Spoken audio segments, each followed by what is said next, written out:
Now ಬಲಜ್ಞಾನಕಾರ್ಯೌ ಕೃಷ್ಣಾರಮಣರಾಜ್ಯದೌ ಪುಷ್ಣೀತಾಂ ಮಮ ಸದ್ಬುದ್ಧಿಂ ವೃಷ್ಣಿವಾಸಿಷ್ಠವಂಶಜೌ ಲಸತು ಶ್ರೀಮದಾನಂದತೀರ್ಥೇಂದುರ್ನೋ ಹೃದಂಬರೆ ಯದ್ವಚಶ್ಚಂದ್ರಿಕಾ ಸ್ವಾಂತ ಸಂತಾಪಂ ವಿನಿಕೃಂತತಿ ಭವತಿ ಯದನುಭಾವಾತ್ ಏಡಮೂಕೋಪಿ ವಾಗ್ಮೀ ಜಡಮತಿರಪಿ ಜಂತುರ್ಜಾಯತೆ ಪ್ರಾಜ್ಞಮೌಲಿಃ ಸಕಲವಚನಚೇತೋ ದೇವತಾ ಭಾರತೀ ಸಾ ಮಮ ವಚಸಿ ನಿಧತ್ತಾಂ ಸನ್ನಿಧಿಂ ಮಾನಸೇ ಚ ಆಪಾದಮೌಲಿಪರ್ಯಂತಂ ಗುರುಣಾಂ ಆಕೃತಿಂ ಸ್ಮರೇತ್ ತೇನ ವಿಘ್ನಾಃ ಪ್ರಣಶ್ಯಂತಿ ಸಿದ್ಧ್ಯಂತಿ ಚ ಮನೋರಥಾಃ ತಪಸ್ವಾಧ್ಯಾಯ ಶುಶ್ರೂಷಾ ಕೃಷ್ಣಪೂಜಾರತಂ ಮುನಿಂ ವಿಶ್ವೇಶಮಿಷ್ಟದಂ ವಂದೇ ಪರಿವ್ರಾಟ್ ಚಕ್ರವರ್ತಿನಂ.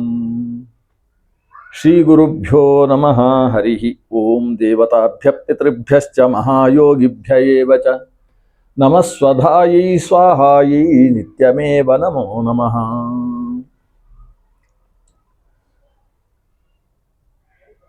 ದೇವಋಷಿಗಳಲ್ಲಿ ಕಶ್ಯಪ ಮಹರ್ಷಿಗೆ ಒಂದು ವಿಶಿಷ್ಟವಾದ ಸ್ಥಾನ ಇದೆ. ಸಪ್ತಋಷಿಗಳನ್ನು ನಾವು ಆಕಾಶದಲ್ಲಿ ಕಾಣ್ತೇವೆ. ಸಪ್ತಋಷಿ ಮಂಡಲ ಅಂತ ನಕ್ಷತ್ರ ಚಕ್ರ ಇದೆ.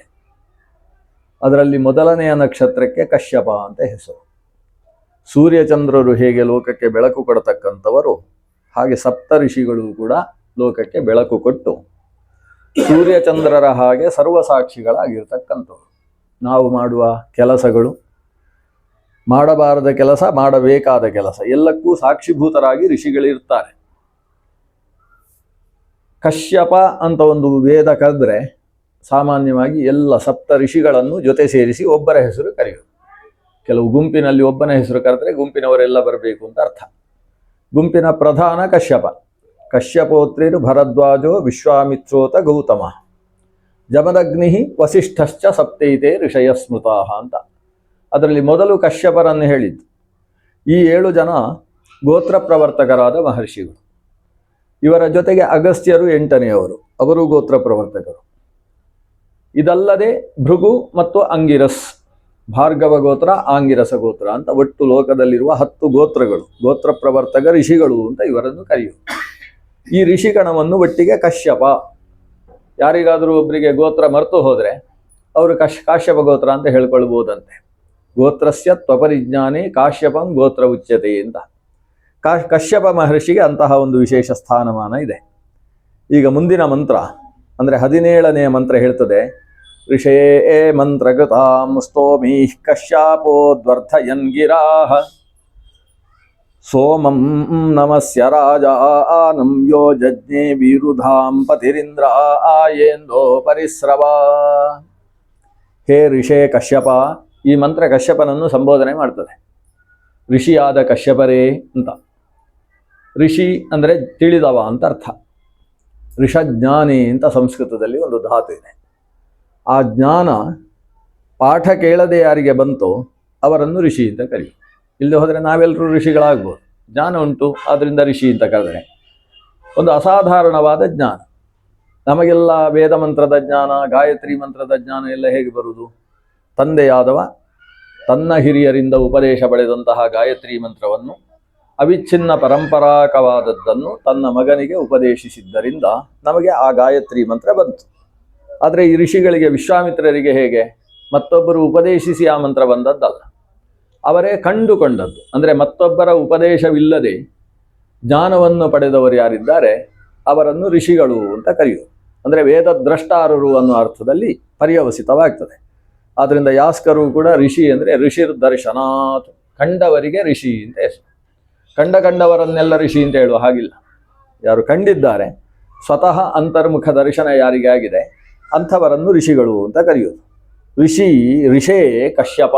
ಋಷೇ ಅನ್ನೋದು ಸಂಬೋಧನಾ ವಿಭಕ್ತಿ.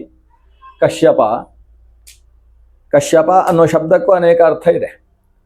ಈಗ ಅದು ನಾಮಧೇಯವನ್ನಾಗಿ ನಾವು ಪರಿಗಣಿಸಿದರೆ, ವಸ್ತುತಃ ಕಶ್ಯಪ ಅಂತ ಹೇಳಿದರೆ ಅಜ್ಞಾನವನ್ನು ಕುಡಿದವ, ಇನ್ನೂ ಸ್ವಲ್ಪ ಭಾರಿ ಆಳಕ್ಕೆ ಹೋದರೆ ಸುರಾಪಾನ ಮಾಡಿದವ, ಹೀಗೆಲ್ಲ ಅರ್ಥ ಇದೆ. ಕಶ್ಯಂ ಸುರಾ ತತ್ಬಿಬದೀತಿ ಕಶ್ಯಪ ಅಂತ.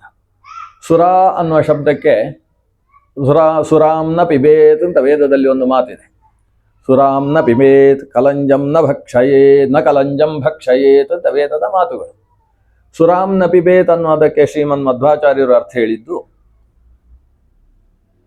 ಯಾವುದು ತಲೆ ತಿರುಗಿಸತಕ್ಕಂತಹ ವಿಷಯಗಳುಂಟು ಅಂತಹ ವಿಷಯಗಳನ್ನು ಕೇಳಲಿಕ್ಕೆ ಹೋಗಬೇಡ ಅಂತ ಅರ್ಥ. ಅದಕ್ಕೆ ಸುರ ಅಂತ ಹೇಳಿದರೆ ಅನ್ಯಥಾ ಜ್ಞಾನ, ಅವಿದ್ಯೆ. ಆ ಅವಿದ್ಯೆಯನ್ನು ಸುರ ಅಂತ ಶಾಸ್ತ್ರ ಪರಿಭಾಷೆಯಲ್ಲಿ, ಅದು ಸುರ ಅಂತ ಯಾಕೆ ಕರೆಯುವುದು ಅಂದರೆ ಸುಷ್ಟು ರಮಯತೀತಿ ಸುರ ಅಂತ, ತುಂಬ ಖುಷಿ ಕೊಡ್ತದೆ, ಅದರಿಂದ ಸುರ. ಯಾವುದನ್ನು ಬೇಕಾದರೂ ಸುರ ಅಂತ ಕರೆಯುವುದು ಯಾಕೆಂದರೆ ಚೆನ್ನಾಗಿ ಖುಷಿ ಕೊಡ್ತದೆ ಅಂತ. ಈ ವಿಪರೀತ ಜ್ಞಾನ ಅಜ್ಞಾನ ಎಲ್ಲ ಉಂಟಲ್ವ, ಇನ್ನೊಬ್ಬರ ಬಗ್ಗೆ ಏನೇನೋ ತಿಳ್ಕೊಂಡು ಅದನ್ನೇ ಕೇಳ್ಕೊಂಡು ಇವನಿಗೆ ಖುಷಿ, ಅದನ್ನು ಇನ್ನೊಬ್ಬರ ಹತ್ರ ಪಟ್ಟಾಂಗೊಡಿಯುವುದೇನು, ಅದರಲ್ಲಿ ಇದ್ದದ್ದನ್ನು ಇದ್ದ ಹಾಗೆ ವಿಚಾರಗಳನ್ನು ಹೇಳಿದರೆ ಅದರಲ್ಲಿ ಯಾವಂಥ ಆನಂದವನ್ನು ಅನುಭವಿಸುವುದಿಲ್ಲ ಮನುಷ್ಯ. ಇಲ್ಲದೇ ಇದ್ದದ್ದನ್ನು ಸಕಪೋಲ ಕಲ್ಪಿತವಾದ ಮನೋರಥಗಳನ್ನು, ಆಕಾಶ ಗೋಪುರಗಳನ್ನು ಕಟ್ಟಿಕೊಂಡು ಆನಂದ ಪಡ್ತಾನೆ.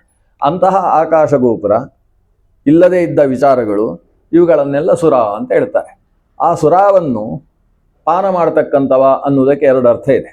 ಆ ಸುರಾವನ್ನು ಪಾನ ಮಾಡುವುದು ಅಂತ ಹೇಳಿದರೆ ಅಂಥದ್ದನ್ನು ನುಂಗಿ ಜೀರ್ಣಿಸಿಕೊಳ್ಳುವುದು ಅಂತ ಅರ್ಥ. ಆ ರೀತಿಯ ಅನ್ಯಥಾ ಜ್ಞಾನವನ್ನು ನುಂಗಿ ಜೀರ್ಣಿಸಿಕೊಳ್ಳುವುದು ಅಂದ್ರೆ ಏನು? ಅನ್ಯಥಾ ಜ್ಞಾನವನ್ನು ಮೆಟ್ಟಿ ನಿಂತು ಅದಕ್ಕೆ ಸಂಬಂಧಪಟ್ಟ ಸುಜ್ಞಾನವನ್ನು ಪಡೆದವ. ಈ ಅರ್ಥದಲ್ಲಿ ಕಶ್ಯಪ ಅನ್ನೋ ಶಬ್ದ. ಅದರಿಂದ ಕಶ್ಯಪ, ಹೇ ಕಶ್ಯಪ, ಹೇ ಋಷೇ, ಮಂತ್ರಗತಾಂ ಸ್ತೋಮೈಹಿ ಗಿರಹ ಉದ್ವರ್ಧಯನ್ ಸೋಮಂ ನಮಸ್ಯ ಕಂ ರಾಜಾನಂ ಸೋಮಂ ನಮಸ್ಯ. ನಮಸ್ಯ ಅಂದರೆ ನಮಸ್ಕರು ಅಂತ ಅರ್ಥ. ನೀನು ಆ ಸೋಮನನ್ನು ನಮಸ್ಕಾರ ಮಾಡಪ್ಪ. ಯಾಕೆಂದರೆ ಸೋಮ ಅವ ರಾಜ. ರಾಜ ಅಂದರೆ ಪ್ರಕಾಶಿಸುವವ ಅಂತ ಅರ್ಥ. ಅನೇಕ ಅರ್ಥ ಇದೆ. ರಾಜ ಅಂತ ಹೇಳಿದರೆ ರಂಜಯತೆ ಪ್ರಜಾಹ ಇತಿ ರಾಜ, ಪ್ರಜೆಗಳನ್ನು ರಂಜಿಸುವವನಿಗೂ ರಾಜ ಅಂತಲೇ ಹೆಸರು. ಚಂದ್ರನನ್ನು ವೇದ ಮಂತ್ರ ಅಲ್ಲಲ್ಲಿ ರಾಜ ರಾಜ ಅನ್ನುವ ಶಬ್ದದಿಂದ ಕರೆಯುತ್ತೆ. ಅಲ್ಲಿ ರಾಜ ಅಂತ ಹೇಳಿದ್ರೆ ಯಾರಿಗೆ ರಾಜ ಅಂತ ನಾವು ಪ್ರಶ್ನೆ ಮಾಡಬಾರ್ದು. ರಾಜ ಅಂದರೆ ಅವ ರಾಜತೆ ಇತಿ ರಾಜ, ಚೆನ್ನಾಗಿ ಪ್ರಕಾಶಿಸ್ತಾನೆ. ಅಂದರೆ ಅವನನ್ನು ನೋಡ್ತಾ ಇದ್ರೆ ನೋಡಬೇಕು ಅಂತ ಅನಿಸುವ ರೀತಿಯ ಪ್ರಕಾಶ. ಸೂರ್ಯನನ್ನು ರಾಜ ಅಂತ ಕರೆಯುವುದಿಲ್ಲ. ವಸ್ತುತಃ ಅವ ನವಗ್ರಹಗಳಲ್ಲಿ ರಾಜನಾದವ. ಗ್ರಹಾಣಾಂ ಆದಿರಾದಿತ್ಯ ರಾಜಾನವು ರವಿಶೀತವು ಅಂತ. ರವಿ ಗ್ರಹಗಳ ರಾಜ. ಆದರೂ ಅವನನ್ನು ವೇದಮಂತ್ರ ರಾಜ ಶಬ್ದದಿಂದ ಕರೆಯುವುದಿಲ್ಲ. ಯಾಕಂದರೆ ಅವನೇನು ಪ್ರಕಾಶಿಸ್ತಾನೆ ಅದು ಆಹ್ಲಾದಕವಾದದ್ದಲ್ಲ. ನೋಡ್ತಾ ಇರಬೇಕು ಅಂತ ಸೂರ್ಯನನ್ನು ಯಾರು ನೋಡಿಕೊಂಡು ನಿಲ್ಲುವುದಿಲ್ಲ. ಆದರೆ ಚಂದ್ರನ ಆಹ್ಲಾದಕತೆ, ಚಂದ್ರನ ಪ್ರಕಾಶ ಅನ್ನುವುದು ದರ್ಶನೀಯ ಅನ್ನುವ ಕಾರಣದಿಂದ ಆತನನ್ನು ರಂಜಯತೆ ರಾಜತೆ, ರಂಜನ ಪುರಸ್ಸರವಾದ ರಾಜನಶೀಲನಾದ್ರಿಂದ ಚಂದ್ರನನ್ನು ರಾಜ ಅಂತ ಕರೆಯುವುದು. ಸೋಮಂ ನಮಸ್ಯ ರಾಜಾನಂ, ರಾಜನಾದಂತಹ ಸೋಮನನ್ನು ನಮಸ್ಕಾರ ಮಾಡು. ಯಾರು ಸೋಮ ಅಂದರೆ ಬರೀ ಚಂದ್ರ ಅಲ್ಲ, ಚಂದ್ರನ ಒಳಗಿದ್ದದ್ದು. ಈಗ ಸೂರ್ಯಂ ನಮಸ್ಕರು ಅಂತ ಹೇಳಿದರೆ ಸೂರ್ಯನೇ ಅಲ್ಲ, ಸೂರ್ಯ ಅದೊಂದು ಮಂಡಲ. ಆ ಸೂರ್ಯಮಂಡಲ ಮಧ್ಯವರ್ತಿ ನಾರಾಯಣ ಧ್ಯೇಯ ಅಂತ. ಸೂರ್ಯಮಂಡಲದ ಮಧ್ಯದಲ್ಲಿರುವ ಸವಿತೃನಾರಾಯಣನು ಧ್ಯೇಯನಾಗುವಂತೆ ಇಲ್ಲಿ ಚಂದ್ರ ಅಂತ ಹೇಳಿದರೆ ಚಂದ್ರಮಂಡಲ ಮಧ್ಯವರ್ತಿಯಾದಂತಹ ಭಗವತ್ ಸ್ವರೂಪವನ್ನು ನಮಸ್ಕಾರ ಮಾಡುವಂತ ಅರ್ಥ. ಚಂದ್ರಮಂಡಲದಲ್ಲಿ ಕಾಣಿಸುವ ಅನೇಕ ಭಗವದ್ ರೂಪ ಇದೆ. ಪ್ರಸಿದ್ಧವಾದ ಚಂದ್ರಮಂಡಲ ಮಧ್ಯವರ್ತಿ ರೂಪ ಅಂದರೆ ಧನ್ವಂತರಿ ರೂಪ. ಚಂದ್ರೌಘ ಕಾಂತಿಂತ ಧನ್ವಂತರಿಯ ಸ್ವರೂಪವನ್ನು ಪುರಾಣಗಳು ಹೇಳುವಾಗ, ಜೊತೆಗೆ ಶ್ರೀಮನ್ ಮಧ್ವಾಚಾರ್ಯರು ತಂತ್ರಸಾರ ಸಂಗ್ರಹದಲ್ಲಿ ವಿವರಿಸುವಾಗ ಚಂದ್ರೌಘ ಕಾಂತಿ, ಒಂದು ಚಂದ್ರನ ಕಾಂತಿ ಅಲ್ಲ ಧನ್ವಂತರಿಯದ್ದು, ಚಂದ್ರಗಳ ಸಮುದಾಯದ ಕಾಂತಿ. ಅಮೃತೋರು ಕರೈಹಿ ಜಗಂತಿ ಸಂಜೀವಯಂತಂ. ಆ ಧನ್ವಂತರಿಯ ಚಂದ್ರ ಕಿರಣಗಳೇನಿದ್ದಾವೆ, ಚಂದ್ರಿಕೆಗಳು, ಚಂದ್ರಿಕಾ ಅಂದರೆ ಜ್ಯೋತ್ಸ್ನ, ಅದರ ಬೆಳದಿಂಗಳು, ಆ ಬೆಳಕು ಅದು ಎಲ್ಲ ಪ್ರಪಂಚವನ್ನೂ ಕೂಡ ಬೆಳಗತಕ್ಕಂಥದ್ದು. ಚಂದ್ರೌಘ ಕಾಂತಿ ಅಮೃತೋರು ಕರೆ ಜಗಂತಿ ಸಂಜೀವಯಂತಂ ಅಮಿತಾತ್ಮ ಸುಖಂ ಪರೇಶಂ. ಅಂತಹ ಧನ್ವಂತರಿಯನ್ನು ಎಲ್ಲಿ ಚಿಂತಿಸಬೇಕು? ಸ್ಮರತ ಜ್ಞಾನಂ ಸುಧಾಕಲಶಮೇವ ಚ ಸಂದಧಾನಂ ಶೀತಾಂಶು ಮಂಡಲಗತಂ ಸ್ಮರತಾತ್ಮ ಸಂಸ್ಥಂ. ಶೀತಾಂಶು ಅಂದರೆ ಚಂದ್ರ, ಶೀತಾಂಶು ಮಂಡಲಗತಂ ಚಂದ್ರಮಂಡಲದ ಮಧ್ಯದಲ್ಲಿ ಆತ್ಮ ಸಂಸ್ಥಂ ಸ್ಮರತ, ನಮ್ಮ ಒಳಗೇ ಇರುವ ಧನ್ವಂತರಿಯನ್ನು ಸ್ಮರಣೆ ಮಾಡಿ ಅಂತ. ಅಂದರೆ ಚಂದ್ರಮಂಡಲವನ್ನು ಹೃದಯ ಮಂಡಲದಲ್ಲಿ ಚಿಂತನೆ ಮಾಡಿಕೊಂಡು ಹೃತ್ಕಮಲದಲ್ಲಿ ಸಂಸ್ಥಿತವಾದ ಚಂದ್ರಮಂಡಲದ ಒಳಗೆ ಧನ್ವಂತರಿಯನ್ನು ಚಿಂತನೆ ಮಾಡುವಂತ ಮಧ್ವಾಚಾರ್ಯರು ನಿರೂಪಣೆ ಮಾಡ್ತಾರೆ. ಆ ಚಂದ್ರರ ಕಾಂತಿಯನ್ನು ತೋರಿಸ್ತಕ್ಕಂತಹ ಧನ್ವಂತರಿ ರೂಪಿ ಪರಮಾತ್ಮ, ಅವನನ್ನು ನಮಸ್ಕುರು. ಯಾಕೆಂದರೆ ಅವ ರಾಜ. ಈ ಸೋಮಲತೆ ಉಂಟಲ್ವ, ಇವತ್ತು ನಮಗೆ ಸೋಮಲತೆ ಸಿಗುವುದಿಲ್ಲ. ಯಾರಾದರೂ ಸೋಮಲತೆ ಅಂತ ಕೊಟ್ಟರೆ ಅದು ಸೋಮಲತೆ ಅಲ್ಲ ಅಂತ ಅರ್ಥ. ಯಾಕಂದರೆ ಕಲಿಯುಗದಲ್ಲಿ ಸೋಮಲತೆ ಸಿಗಬಾರದು ಅಂತ ಒಂದು ವ್ಯವಸ್ಥೆ ಮಾಡಿದ್ದಾರೆ. ಯಾಕಂದರೆ ಹಿಂದಿನ ಕಾಲದವರಿಗೆ ನಿಯಂತ್ರಣ ಇತ್ತು. ಸೋಮರಸದಿಂದ ಹೋಮ ಮಾಡಿ ಕೊನೆಗೆ ಸ್ವಲ್ಪ ಪ್ರಸಾದ ತೆಗೊಳ್ಳಿಕೊಂಡು ಅವರು ಹೋಮ ಮಾಡಿದ ಮೇಲೆ ಪ್ರಸಾದ ಅಂದರೆ ಸ್ವಲ್ಪ ತೆಗೊಳ್ತಿದ್ರು. ಈಗಿನವರು ಹಾಗಲ್ಲ, ಪ್ರಸಾದ ತಗೊಳ್ಬೇಕು ಅನಿಸಿದಾಗೆಲ್ಲ ಸೋಮಯಾಗ ಮಾಡುವ ಸಾಧ್ಯತೆಗಳುಂಟು. ಹಾಗಾಗಿ ಈ ಚಟ ಬರಬಾರ್ದಲ್ವ ಮನುಷ್ಯನಿಗೆ, ಅದಕ್ಕೋಸ್ಕರ ಸೋಮರಸ ಸೋಮಲತೆಯೇ ಸಿಗದೇ ಇರುವ ರೀತಿಯಾಗಿದೆ. ಸೋಮಲತೆಯ ಲಕ್ಷಣ ವಿಶೇಷಗಳುಂಟು. ಅಮಾವಾಸ್ಯೆಯ ದಿವಸ ರಾತ್ರಿಯಲ್ಲಿ ಹೋದಾಗ ಚಂದ್ರನ ಹಾಗೆ ಬೆಳಗತಕ್ಕಂತಹ ಲತೆಗಳು, ಅಂದರೆ ಸೋಮಕ್ಕೂ ಚಂದ್ರನಿಗೊಂದು ವಿಶೇಷವಾದದ್ದು ಒಂದು ಬಲ ಇದೆ, ಅದು ತಾನೇ ಬೆಳಕು ಕೊಡುತ್ತೆ. ಚಂದ್ರ ಎಲ್ಲಿದ್ದಾನೆ ಅಮಾವಾಸ್ಯೆ ದಿವಸ? ಅವ ಸೋಮದಲ್ಲಿ ಹೋಗಿ ಕೂತಿರ್ತಾನಂತೆ. ಸೋಮ ಓಷಧಿ ವನಸ್ಪತಿ ಅಂತ, ಓಷಧಿ ವನಸ್ಪತಿ ಪತಿ ಅಂತ ಅವನಿಗೆ ಹೆಸರು. ಆತ ಇಂತಹ ಶ್ರೇಷ್ಠವಾದ ಯಾಜ್ಞೀಯವಾದ ಲತೆಗಳಲ್ಲಿ ತಾನು ಪ್ರವೇಶ ಮಾಡಿರ್ತಾನೆ. ಅದು ಎರಡು, ಒಂದು ಸೋಮಲತೆ, ಮತ್ತೊಂದು ಕೆಲವೊಂದು ಯಾಜ್ಞೀಯ ಔಷಧಿಗಳು. ಅದಕ್ಕೆ ಪೂತಿಕಾ ಅಂತ ಇನ್ನೊಂದು ಕರೀತಾರೆ. ಪೂತಿಕಾ ಅಂತ ಅದೊಂದು ಲತೆ. ಸೋಮಾಭಾವೇ ಪೂತಿಕ ಗ್ರಹಣಂ ಅಂತ ವೇದದಲ್ಲೇ ಬರ್ತದೆ. ಅಂತಹ ಲತಾ ವಿಶೇಷ. ಇನ್ನೊಂದು ಲತೆ ಇದೆ, ಅದು ಚಂದ್ರ ಅದರಲ್ಲಿ ಕೂತುಕೊಳ್ಳುವುದಿಲ್ಲ. ಆದರೆ ಸೋಮ ಸಿಗದೆ ಹೋದರೆ ಆ ಲತೆಯನ್ನು ಇವತ್ತಿನ ಹಂತದಲ್ಲಿ ಉಪಯೋಗಿಸಬಹುದು ಅಂತ ಒಂದು ಲತೆ. ಅದಕ್ಕೆ ಗುಳೂಚಿ ಅಂತ ಕರೀತಾರೆ. ಗುಳೂಚಿ ಲತೆಯನ್ನೇ ಇವತ್ತು ಅಮೃತವಲ್ಲಿ ಅಂತ ನಾವು ಕರೆಯೋದು, ಅಮೃತ ಬಳ್ಳಿ ಅಂತ ಕರೀತೇವೆ. ಅದು ಸೋಮಕ್ಕೆ ಪ್ರತ್ಯಾಮ್ನಾಯ ಅಲ್ಲ, ಆದರೆ ಸೋಮ ಸಿಗದೇ ಇದ್ದಾಗ ಕೊನೆ ಪಕ್ಷ ಅದನ್ನಾದರೂ ಉಪಯೋಗಿಸಿ. ಧನ್ವಂತರಿಗೆ ಸೋಮ ಸಿಗುವುದಿಲ್ಲ, ಆವಾಗ ಯಾವುದು? ಅಮೃತ ಬಳ್ಳಿಯನ್ನು ಉಪಯೋಗಿಸಿ. ಅದು ಅಮೃತ. ಅದರ ಬಗ್ಗೆ ಶ್ರೀಮನ್ ಮಧ್ವಾಚಾರ್ಯರು ವಿವರಣೆ ಕೊಡ್ತಾರೆ. ಅಮೃತಾಹ ಸಮಿಧಕ್ಕಾರ್ಯ ಸರ್ವತಃ ಚತುರಂಗುಲಾಹ ಅಂತೇಳಿ 4 ಅಂಗುಲದ ಅಮೃತ ಸಮಿತ್ತನ್ನು ಉಪಯೋಗಿಸಿಕೊಂಡು ಧನ್ವಂತರಿಯನ್ನು ಹೋಮಿಸಬೇಕು ಅಂತ. ಇಷ್ಟು ವ್ಯತ್ಯಾಸ ಇದೆ. ಸೋಮದಿಂದ ರಸ ಸುರಿದರೆ, ಸೋಮವನ್ನು ಜಜ್ಜಿ ಅದರ ರಸ ತೆಗೆದರೆ ಆ ರಸ ಅದು ಸ್ವಾದಿಷ್ಟವಾಗಿರ್ತದೆ. ಅಂದರೆ ಕುಡಿತಾ ಇದ್ದರೆ ಸ್ವಲ್ಪ ಇನ್ನಷ್ಟು ಕುಡಿಯುವ ಅನ್ನೋ ಭಾವವನ್ನು ಹುಟ್ಟಿಸ್ತದೆ.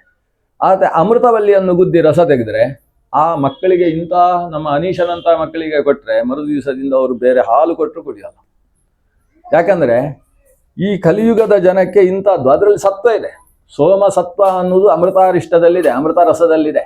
ಆದರೆ ಅದು ಕುಡಿದ್ರೆ ಸಾಕಪ್ಪ, ಇನ್ನು ಬೇಡ ಅಂತ ಅನಿಸುವ ರೀತಿಯಲ್ಲಿ ರಸವನ್ನು ಇಡಬೇಕಂತೆ ಈ ಕಲಿಯುಗದ ಮನುಷ್ಯರಿಗೆ. ಇಲ್ಲಿ ಹೋದರೆ ಕಲಿಯುಗದ ಮನುಷ್ಯರು ಎಡವಟ್ಟು ಮಾಡ್ತಾರೆ ಅನ್ನುವ ದೃಷ್ಟಿಯಿಂದ ಕ್ಷೀರಸಾಗರ ಮಥನದಿಂದ ಹೊರಬಂದಂತಹ ವಿಷ ಮತ್ತು ಅಮೃತ ಎರಡೂ ಕೂಡ ಮನುಷ್ಯನಿಗೆ ಸಿಗಬೇಕು ಅನ್ನೋ ಉದ್ದೇಶದಿಂದ ವಿಷವನ್ನು ನಿಂಬಕದಲ್ಲಿಟ್ಟು, ನಿಂಬಕ ಅಂದರೆ ಕಹಿಬೇವು, ನಿಂಬಕದಲ್ಲಿಟ್ಟು ಅಮೃತವನ್ನು ಒಂದು ಲತೆಯಲ್ಲಿ, ಗುಳೂಚಿ ಅನ್ನುವ ಲತೆಯಲ್ಲಿಟ್ಟ ಕಾರಣದಿಂದ ಆ ಗುಳೂಚಿ ಲತೆ ಅಮೃತವಲ್ಲಿ ಅಂತ ಕರೆಸಿಕೊಂಡಿತು. ಹೀಗೆ ಚಂದ್ರನಿಗೆ ಸೋಮ, ಧನ್ವಂತರಿಗೆ ಅಮೃತವಲ್ಲಿ. ಆದ್ದರಿಂದ ಸೋಮದ ಸ್ಥಾನದಲ್ಲಿ ಇವತ್ತಿಗೆ ಅಮೃತವಲ್ಲಿಯನ್ನು ಉಪಯೋಗಿಸತಕ್ಕಂಥದ್ದು ಅನ್ನುವುದು ವಿವರಣೆ. ಋಷೇ ಮಂತ್ರಗತಾಂ ಸ್ತೋಮೇ ಕಶ್ಯಪೋದ್ವರ್ಧಯನ್ ಗಿರಾಹ. ಹೇ ಋಷೇ ಕಶ್ಯಪ, ಗಿರಹ ಉದ್ವರ್ಧಯನ್. ನೀವೊಂದು ವೇದ ಮಂತ್ರ, ಕಶ್ಯಪನ ಹತ್ರ ಹೇಳುವುದು, ನೀನು ಒಂದು ವೇದ ಮಂತ್ರವನ್ನು ಉಚ್ಚರಿಸಿದಿ ಅಂತಾದರೆ ಆ ವೇದ ಮಂತ್ರ ಯಾವ ಸ್ಥಾನದಲ್ಲಿ ಉಂಟು ಅದಕ್ಕಿಂತ ಮೇಲೆ ಬರ್ತದಂತೆ. ನಾವೆಲ್ಲ ವೇದ ಮಂತ್ರ ಉಚ್ಚರಿಸಿದರೆ ಅದು ಇದ್ದ ಸ್ಥಾನಕ್ಕಿಂತ ಕೆಳಕ್ಕೆ ಹೋಗೋದು. ಅಂದರೆ ಆ ಮಂತ್ರಕ್ಕೇನು ಬಲ ಇದೆ, ಆ ಬಲವನ್ನು ಎಷ್ಟಿದೆಯೋ ಅಷ್ಟನ್ನಾದರೂ ನಾವು ಹೇಳಬೇಕು. ಅಷ್ಟು ಹೇಳದೆ ಹೋದರೆ ಏನಾಗ್ತದೆ? ಅದರ ಅರ್ಥಜ್ಞಾನ ಬೇಕು. ಉದಾತ್ತ ಅನುದಾತ್ತ ಸ್ವರಿತ ಪ್ರಚಯ ಅಂತಕ್ಕಂತಹ ಸ್ವರ ವಿಶೇಷಗಳನ್ನು ಹಾಕಿದಾಗ ಸ್ವರ ವಿಶೇಷಗಳ ನಿಮಿತ್ತದಿಂದ ಲಭ್ಯವಾಗುವ ದಾರ್ಢ್ಯ ಅಥವಾ ದಾರ್ಢ್ಯಮೇವ ಅನುದಾತ್ತಾರ್ಥ, ಉದಾತ್ತಸ್ಯ ಉಚ್ಚತಾರ್ಥತ ಅಂತ ಅಲ್ಲಿರ್ತಕ್ಕಂಥ ಸ್ವರಗಳಿಗೂ ಅರ್ಥ ವಿಶೇಷಗಳಿದ್ದಾವೆ. ಆ ಅರ್ಥ ವಿಶೇಷದ ಚಿಂತನೆ ನಮ್ಮಲ್ಲಿ ಬರಬೇಕು.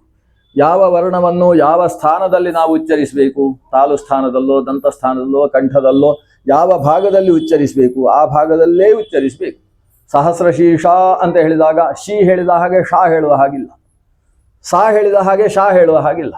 ಸಹಸ್ರ ಶೀರ್ ಶಾ, ಶೀರ್ ಶಾ ಅಂತ ಹೇಳುವಾಗ ಶಕಾರ ಮೂರ್ಧನ್ಯದಲ್ಲಿ ಬರಬೇಕು, ಶಕಾರವು ತಾಲವ್ಯದಲ್ಲಿ ಬರಬೇಕು, ಸಕಾರವು ದಂತ್ಯವಾಗಿಯೇ ಹೊರಗೆ ಉಚ್ಚರಿಸಲ್ಪಡಬೇಕು. ಹೀಗೆ ದಂತ, ತಾಲು, ಮೂರ್ಧ ಮೊದಲಾದ ಆಯಾ ಸ್ಥಾನಗಳಲ್ಲಿ ಉಚ್ಚರಿಸಿದಾಗ ಆ ವೇದ ಇದ್ದ ಜಾಗದಲ್ಲಾದರೂ ಇರ್ತದೆ.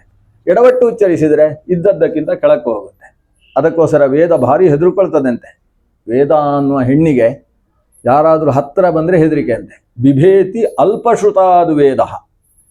ಸರಿಯಾಗಿ ನಿರುಕ್ತ ವ್ಯಾಕರಣ ಓದದೇ ಇದ್ದ ವ್ಯಕ್ತಿ ಬಂದರೆ ವೇದಕ್ಕೆ ಹೆದರಿಕೆ ಆಗ್ತದಂತೆ, ಗಡಗಡ ನಡುತ್ತಾಳೆ. ಯಾಕೆ ಅಂತ ಹೇಳಿದರೆ ಈ ಶ್ರುತಿ ಕನ್ನಿಕೆಯನ್ನು ಎಲ್ಲಿ ಈತ ಹಾಳುಗೆಡವಿ ಬಿಡ್ತಾನೋ ಅಂತ. ಬಿಭೇತ್ಯಲ್ಪಶ್ರುತಾದು ವೇದ ಮಾಮಯಂ ಪ್ರಚಲಿಷ್ಯತಿ, ನನ್ನನ್ನು ಏನು ಹಾಳು ಮಾಡಿಬಿಡ್ತಾನೆ ಅಂತ ವೇದ ಅಲ್ಪಶ್ರುತನಾದ ವ್ಯಕ್ತಿ ಸನಿಹಕ್ಕೆ ಬಂದರೆ ತಾನೇ ಹೆದರುತ್ತೆ ಅಂತ ಯಾಸ್ಕ ಹೇಳ್ತಾನೆ. ಆ ನಿಟ್ಟಿನಿಂದ ವೇದವನ್ನು ಸರಿಯಾಗಿ ಉಚ್ಚರಿಸತಕ್ಕಂತಹ ವ್ಯಕ್ತಿ ಅದನ್ನು ಅರ್ಥ ತಿಳಿದು ವೇದಾಂಗಗಳ ಅಡಿಗಲ್ಲಿನಲ್ಲಿ ವೇದವನ್ನು ಉಚ್ಚರಿಸುವ. ವೇದಗಳಿಗೆ ಷಟ್ಕುಕ್ಷಿ ಅಂತ ಹೆಸರು. ತ್ರಿಪದಾ ಷಟ್ಕುಕ್ಷಿ ಪಂಚಶೀಶೋಪನಯನೇ ವಿನಿಯೋಗ ಓಂ ಭೂ. ವೇದವನ್ನು ಷಟ್ಕುಕ್ಷಿ ಅಂತ ಕರೀತಾರೆ. ಷಟ್ಕುಕ್ಷಿ ಅಂದ್ರೆ ಏನು? ಆ ವೇದದ ಗರ್ಭದಲ್ಲಿ ಕುಕ್ಷಿಯಲ್ಲಿ 6 ಇದೆ ಅಂತ. ಯಾವುದು 6 ಅಂದರೆ ಶಿಕ್ಷಾಶಾಸ್ತ್ರ, ವ್ಯಾಕರಣಶಾಸ್ತ್ರ, ಛಂದಶಾಸ್ತ್ರ, ನಿರುಕ್ತ ಶಾಸ್ತ್ರ, ಜ್ಯೋತಿಷ್ಶಾಸ್ತ್ರ ಮತ್ತು ಕಲ್ಪಶಾಸ್ತ್ರ. ಇದನ್ನು ಷಡಂಗಗಳು ಅಂತ ಕರೆಯುವುದು, ವೇದದ ಅಂಗಗಳು. ಈ ವೇದಾಂಗಗಳೆಂಬಂತಹ ಅಡಿಗಲ್ಲಿನ ಮೇಲೆ ವೇದವನ್ನು ನಿಲ್ಲಿಸಿದಾಗ ಆ ವೇದವನ್ನು ಯಾರು ಆ ರೀತಿಯಲ್ಲಿ ಉಚ್ಚರಿಸ್ತಾನೆ ಆವಾಗ ಆ ವೇದ ತಾನು ಎತ್ತರಕ್ಕೆ ಹೋಗ್ತದೆ. ಆ ರೀತಿ ಕಶ್ಯಪ ಉದ್ವರ್ಧಯನ್ ಗಿರಹ ಮಾತುಗಳನ್ನು ಉದ್ವರ್ಧಯನ್ ಅದು ಏನು ವೃದ್ಧಿಯನ್ನು ಹೊಂದಿದೋ ಅದಕ್ಕಿಂತ ಮೇಲ್ಮಟ್ಟಕ್ಕೆ ಅದನ್ನು ತರುತ್ತಾ. ಯಾವ ಮಾತುಗಳು? ಮಂತ್ರಕೃತಾಂ ಸ್ತೋಮೀಹಿ. ಮಂತ್ರಕೃತಗಳು ಅಂತ ಯಾರಿದ್ದಾರೋ ಅವರು ಕೊಟ್ಟಂತಹ ಸ್ತೋಮಗಳು. ಸ್ತೋಮ ಅಂದರೆ ಸಮುದಾಯ, ವೇದ ಮಂತ್ರಗಳ ಸಮುದಾಯ, ಸೂಕ್ತಗಳನ್ನು ಸ್ತೋಮ ಅಂತ ಕರೀತಾರೆ. ಮಂತ್ರಕೃತ್ತುಗಳು ಅಂದರೆ ಮಂತ್ರವನ್ನು ಮಾಡಿದವರು ಅಂತ ಅರ್ಥ ಅಲ್ಲ, ಮಂತ್ರವನ್ನು ಕಂಡವರು ಅಂತ ಅರ್ಥ. ಮಂತ್ರವನ್ನು ಕಂಡವರ ಋಷಿಗಳ ಏನು ಮಂತ್ರಗಳಿದ್ದಾವೆ ಅವುಗಳ ಸಮುದಾಯದ ಮೂಲಕ ಗಿರಹ ಉದ್ವರ್ಧಯನ್ನು ಆ ಒಂದೊಂದು ಮಾತನ್ನು ಕೂಡ ಭಗವಂತನಲ್ಲಿ ಸಮನ್ವಯ ಮಾಡಿ ತಿಳಿತಾ ಆ ಮೂಲಕ ವೇದ ಮಂತ್ರಗಳನ್ನು ಉತ್ಕರ್ಷಕ್ಕೆ ತರತಕ್ಕಂತಹ ಓ ಕಶ್ಯಪ ಋಷೇ, ಕಶ್ಯಪನೆಂಬಂತಹ ಋಷಿಯೇ, ಸೋಮಂ ನಮಸ್ಯ ರಾಜಾನಂ. ಆ ಸೋಮ ಧನ್ವಂತರಿ, ಲೋಕಕ್ಕೆಲ್ಲ ಚಂದ್ರನ ಹಾಗೆ ತಂಪು ಉಣಿಸತಕ್ಕಂತಹ ದೇವ, ಅವರನ್ನು ನಮಿಸು. ಯೋ ಜಜ್ಞೆ ವಿರುಧಾಂಪತಿ. ಅವನು ಲೋಕದಲ್ಲಿ ಹುಟ್ಟುತ್ತಾನಂತೆ, 6 ಜಾಗದಲ್ಲಿ ಹುಟ್ಟುತ್ತಾನೆ. ಯಾಕಂದರೆ ಲೋಕದ ಜನರಿಗೆ ಆರೋಗ್ಯ ಕೊಡುವುದಕ್ಕೋಸ್ಕರ ಧನ್ವಂತರಿ ಲೋಕದಲ್ಲಿ ಯೋ ಜಜ್ಞೆ ಅಂದರೆ ಹುಟ್ಟಿದ್ದಾನೆ, ವಿರುಧಾಂಪತಿ ಅಂದರೆ ವೈದ್ಯನಾಗಿ ಹುಟ್ಟಿದ್ದಾನೆ. ಎಲ್ಲಿ ಹುಟ್ಟುತ್ತಾನೆ ಧನ್ವಂತರಿ? ಧನ್ವಂತರಿಗೆ 2 ಜನ್ಮವನ್ನು ಶಾಸ್ತ್ರ ಹೇಳ್ತದೆ. ಒಂದು ಧನ್ವಂತರಿ ಕ್ಷೀರಸಾಗರ ಮಥನದಲ್ಲಿ ಆವಿರ್ಭಾವಗೊಂಡದ್ದು, ಮತ್ತೊಂದು ಕಾಶಿ ದೇಶದಲ್ಲಿ ಧನ್ವಂತರಿಯಾಗಿ ಹುಟ್ಟಿ ಚರಕಾದಿಗಳಿಗೆ ಉಪದೇಶವನ್ನು ಕೊಟ್ಟದ್ದು. ಹೀಗೆ ಧನ್ವಂತರಿಯ 2 ಅವತಾರಗಳನ್ನು ಶ್ರೀಮದ್ ಭಾಗವತವೇ ಉಲ್ಲೇಖ ಮಾಡ್ತದೆ. ಆದರೆ ಅದೇ ಧನ್ವಂತರಿ ನಮ್ಮ ಶರೀರದಲ್ಲಿ 6 ಭಾಗದಲ್ಲಿ ಆವಿರ್ಭಾವಗೊಳ್ತಾನೆ. ಪ್ರತಿನಿತ್ಯ ಸೂರ್ಯೋದಯ ಆಗುವ ಹೊತ್ತಿಗೆ ಶರೀರದಲ್ಲಿ ಚಂದ್ರೋದಯ ಆಗ್ತದೆ ಅಂತೆ. ಎಲ್ಲಿ ಅಂತೇಳಿದ್ರೆ, ಮೂರ್ಧ್ನಿಸ್ಥಿತಾತ್ ಅಮುತಯೇವ ಸುಧಾಂ ಸ್ರವಂತಂ ಭ್ರೂಮಜ್ಜಗಾಚ್ಚ ತತಯೇವ ಚ ತಾಲು ಸಂಸ್ಥಾತ್ ಹಾರ್ದಾಚ್ಚ ನಾಭಿಸದನಾತ್ ಅಧರಸ್ಥಿತಾಚ್ಚ ಧ್ಯಾತ್ವಾಭಿಭೂರಿತ ತನುರ್ದುರಿತಂ ನಿಹನ್ಯಾತ್. ಮೂರ್ಧ ಅಂದರೆ ಸಹಸ್ರಾರದಲ್ಲಿ, ಆಮೇಲೆ ಮೂರ್ಧ್ನಿಸ್ಥಿತಾತ್ ಅಮುತಯೇವ ಸುಧಾಂ ಸ್ರವಂತಂ. ಈ ಜಾಗಗಳಲ್ಲಿ ಇದಕ್ಕೆ ಷಟ್ಚಕ್ರಗಳು ಅಂತ ಕರೀತಾರೆ. ಶರೀರದಲ್ಲಿರತಕ್ಕಂತಹ ಈ 6 ಶಕ್ತಿ ಕೇಂದ್ರಗಳಲ್ಲಿ ಧನ್ವಂತರಿ ರೂಪಿ ಪರಮಾತ್ಮ ಇದ್ದುಕೊಂಡು ಅಲ್ಲಿರುವ ನಾಡಿಗಳ ಮೂಲಕ ಅಮೃತವನ್ನು ಸುರಿಸ್ತಾನಂತೆ. ಸುಧಾಂ ಸ್ರವಂತಂ ಭ್ರೂಮಧ್ಯಗಾಚ್ಚ, 2 ಹುಬ್ಬುಗಳ ಮಧ್ಯದಲ್ಲಿ ಆಜ್ಞಾಚಕ್ರ ಅಂತ ಕರೀತಾರೆ. ಅಲ್ಲಿಂದ ತತಯೇವಚ ತಾಲು ಸಂಸ್ಥಾತ್, ತಾಲು ಪ್ರದೇಶದಲ್ಲಿ ವಿಶುದ್ಧ ಚಕ್ರ ಅಂತ ಕರೀತಾರೆ. ಅಲ್ಲಿಂದ ಕೆಳಗೆ ಹಾರ್ದಾಚ್ಚ ಅಂದರೆ ಹೃದಯದಲ್ಲಿರ್ತಕ್ಕಂತಹ ಅನಾಹತ, ನಾಭಿ ಸದನಾತ್ ನಾಭಿಯಲ್ಲಿರ್ತಕ್ಕಂತಹ ಸ್ವಾದಿಷ್ಠಾನ ಮಣಿಪೂರಕಗಳು, ಅದರಿಂದ ಕೆಳಗೆ ಇರತಕ್ಕಂತಹ ಅಧರ ಸ್ಥಿತಾಚ್ಚ ಅಂದರೆ ಮೂಲಾಧಾರ ಅಂತ ಕರೆಸತಕ್ಕಂತಹ ಪ್ರದೇಶ. ಈ ಶರೀರದ 6 ಭಾಗಗಳಲ್ಲಿ ಭಗವಂತ ಚಂದ್ರನಾಗಿ ಉದಿಸುತ್ತಾನೆ. ಅವನಿಗೆ ಧನ್ವಂತರಿ ಚಂದ್ರ ಅಂತ ಹೆಸರು. ಧನ್ವಂತರೇಂಗ ರುಚಿ ಅದನ್ನು ವರ್ಣನೆ ಮಾಡ್ತಾರೆ ಶ್ರೀ ವಾದಿರಾಜ ತೀರ್ಥರು ದಶಾವತಾರ ಸ್ತುತಿಯಲ್ಲಿ. ಅಂತಹ ಧನ್ವಂತರಿ ಏನಿದ್ದಾನೆ, ರಾಜಾನಂ ತಂ ನಮಸ್ಯ ಯೋ ಜಜ್ಞೆ ವಿರುಧಾಂಪತಿ. ನಮ್ಮ ನರನಾಡಿಗಳಲ್ಲಿ ತಾನು ರಸವನ್ನು ಸುರಿಸಿ ಶಕ್ತಿಯನ್ನು ಕೊಟ್ಟು, ಅಂದರೆ ಮಾಂಸದಲ್ಲೂ ಶಕ್ತಿಯನ್ನು ತುಂಬಿಸ್ತಾನೆ, ನಾಡಿಗಳಲ್ಲೂ ಕೂಡ ಸತ್ವವನ್ನು ತುಂಬಿಸ್ತಾನೆ, ಅಮೃತವನ್ನು ಹರಿಸ್ತಾನೆ. ಆ ರೀತಿ ಮಾಡಿ ಶರೀರಕ್ಕೆ ಶಕ್ತಿ ಕೊಡತಕ್ಕಂತಹ ಭಗವಂತನನ್ನು, ಧನ್ವಂತರಿಯನ್ನು ನಮಸ್ಕಾರ ಮಾಡಪ್ಪ ಅಂತ ದೇವರನ್ನು ಹೇಳಿ ಹೀಗೆ ಕಶ್ಯಪನ ಹತ್ರ ಹೇಳುವುದು, ನೀನು ಆ ಧನ್ವಂತರಿಗೆ ನಮಸ್ಕಾರ ಮಾಡು ಇಂದ್ರ ಎಂದು ಪರಿಶ್ರವ, ನನ್ನನ್ನು ಮಾತ್ರ ಭಗವಂತನ ಹತ್ರ ಕರ್ಕೊಂಡು ಹೋಗು ಅಂತ. ನೀನು ಆ ದೇವರಿಗೆ ನಮಸ್ಕಾರ ಮಾಡು, ನನ್ನನ್ನು ಭಗವಂತನ ಹತ್ರ ಕರ್ಕೊಂಡು ಹೋಗು. ಅಂದರೆ ದೇವರಿಗೆ ನಮಸ್ಕಾರ ಮಾಡು ಅಂದರೆ ಇರುವಷ್ಟು ಕಾಲ ನನ್ನನ್ನು ಆರೋಗ್ಯಪೂರ್ಣವಾಗಿ ಬದುಕುವ ಹಾಗೆ ಪ್ರಾರ್ಥನೆ ಮಾಡು. ಯಾಕಂದರೆ ನೀನು ಅಲ್ಲಿ ನಿಂತುಕೊಂಡು ಎಲ್ಲರನ್ನೂ ನೋಡುವವ. ಕಶ್ಯಪ ಅಂದರೆ ಸಪ್ತಋಷಿಗಳು, ಎಲ್ಲರನ್ನೂ ನೋಡುವ. ನೀವು ಪ್ರಾರ್ಥನೆ ಮಾಡಿದರೆ ದೇವರಾಸ್ತು ಅಂತ ಹೇಳ್ತಾರೆ.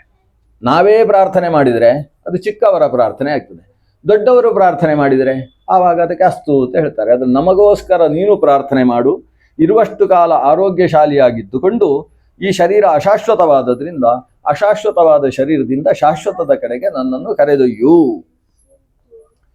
ಸಪ್ತದಿಶೋ ನಾನಾ ಸೂರ್ಯ ಸಪ್ತಹೋತಾರ ಋತ್ವಿಜಾಃ ದೇವಾ ಆದಿತ್ಯ ಯೇ ಸಪ್ತತೇಭಿಃ ಸೋಮಾಭಿರಕ್ಷಣ ಇಂದ್ರ ಆಯೇಂದೋ ಪರಿಸ್ರವ.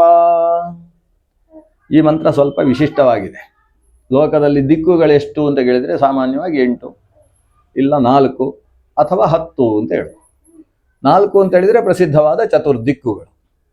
ಆ 4 ದಿಕ್ಕುಗಳ ಮಧ್ಯಭಾಗದ ಕೋಣ ದಿಕ್ಕುಗಳನ್ನು ಸೇರಿಸಿಕೊಂಡ್ರೆ ಅಷ್ಟ ದಿಕ್ಕುಗಳು ಅನ್ನೋದು ಪ್ರಸಿದ್ಧ.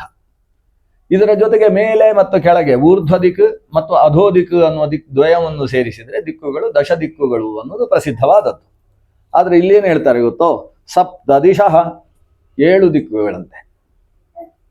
ಸ್ನಾನ ಸೂರ್ಯಾಹ, ನಮಗೆ ಸೂರ್ಯ ಇರುವುದು ಒಂದೇ ಅಲ್ವಾ, ಇವರಿಗೆ ಹಾಗಲ್ಲ. ಈ ವೇದ ಕಂಡವರಿಗೆಲ್ಲ ಭಾರಿ ವಿಶೇಷವಾಗಿ ಕಾಣಿಸುತ್ತೆ.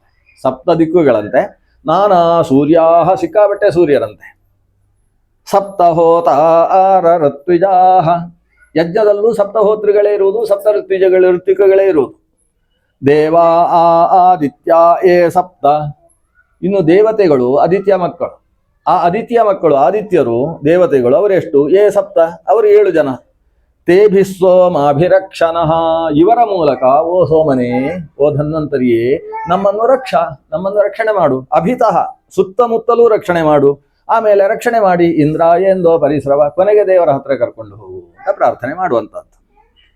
ಇಲ್ಲಿ ನಾವು ಗಮನಿಸಬೇಕಾದ ಅಂಶ ಅಂದರೆ, ಇರುವ ಕಾಲದಲ್ಲಿ ನನ್ನ ಕೆಲಸ ನಾನು ಮಾಡಿಕೊಂಡಿರುವ ಹಾಗೆ ನನ್ನನ್ನು ರಕ್ಷಿಸು.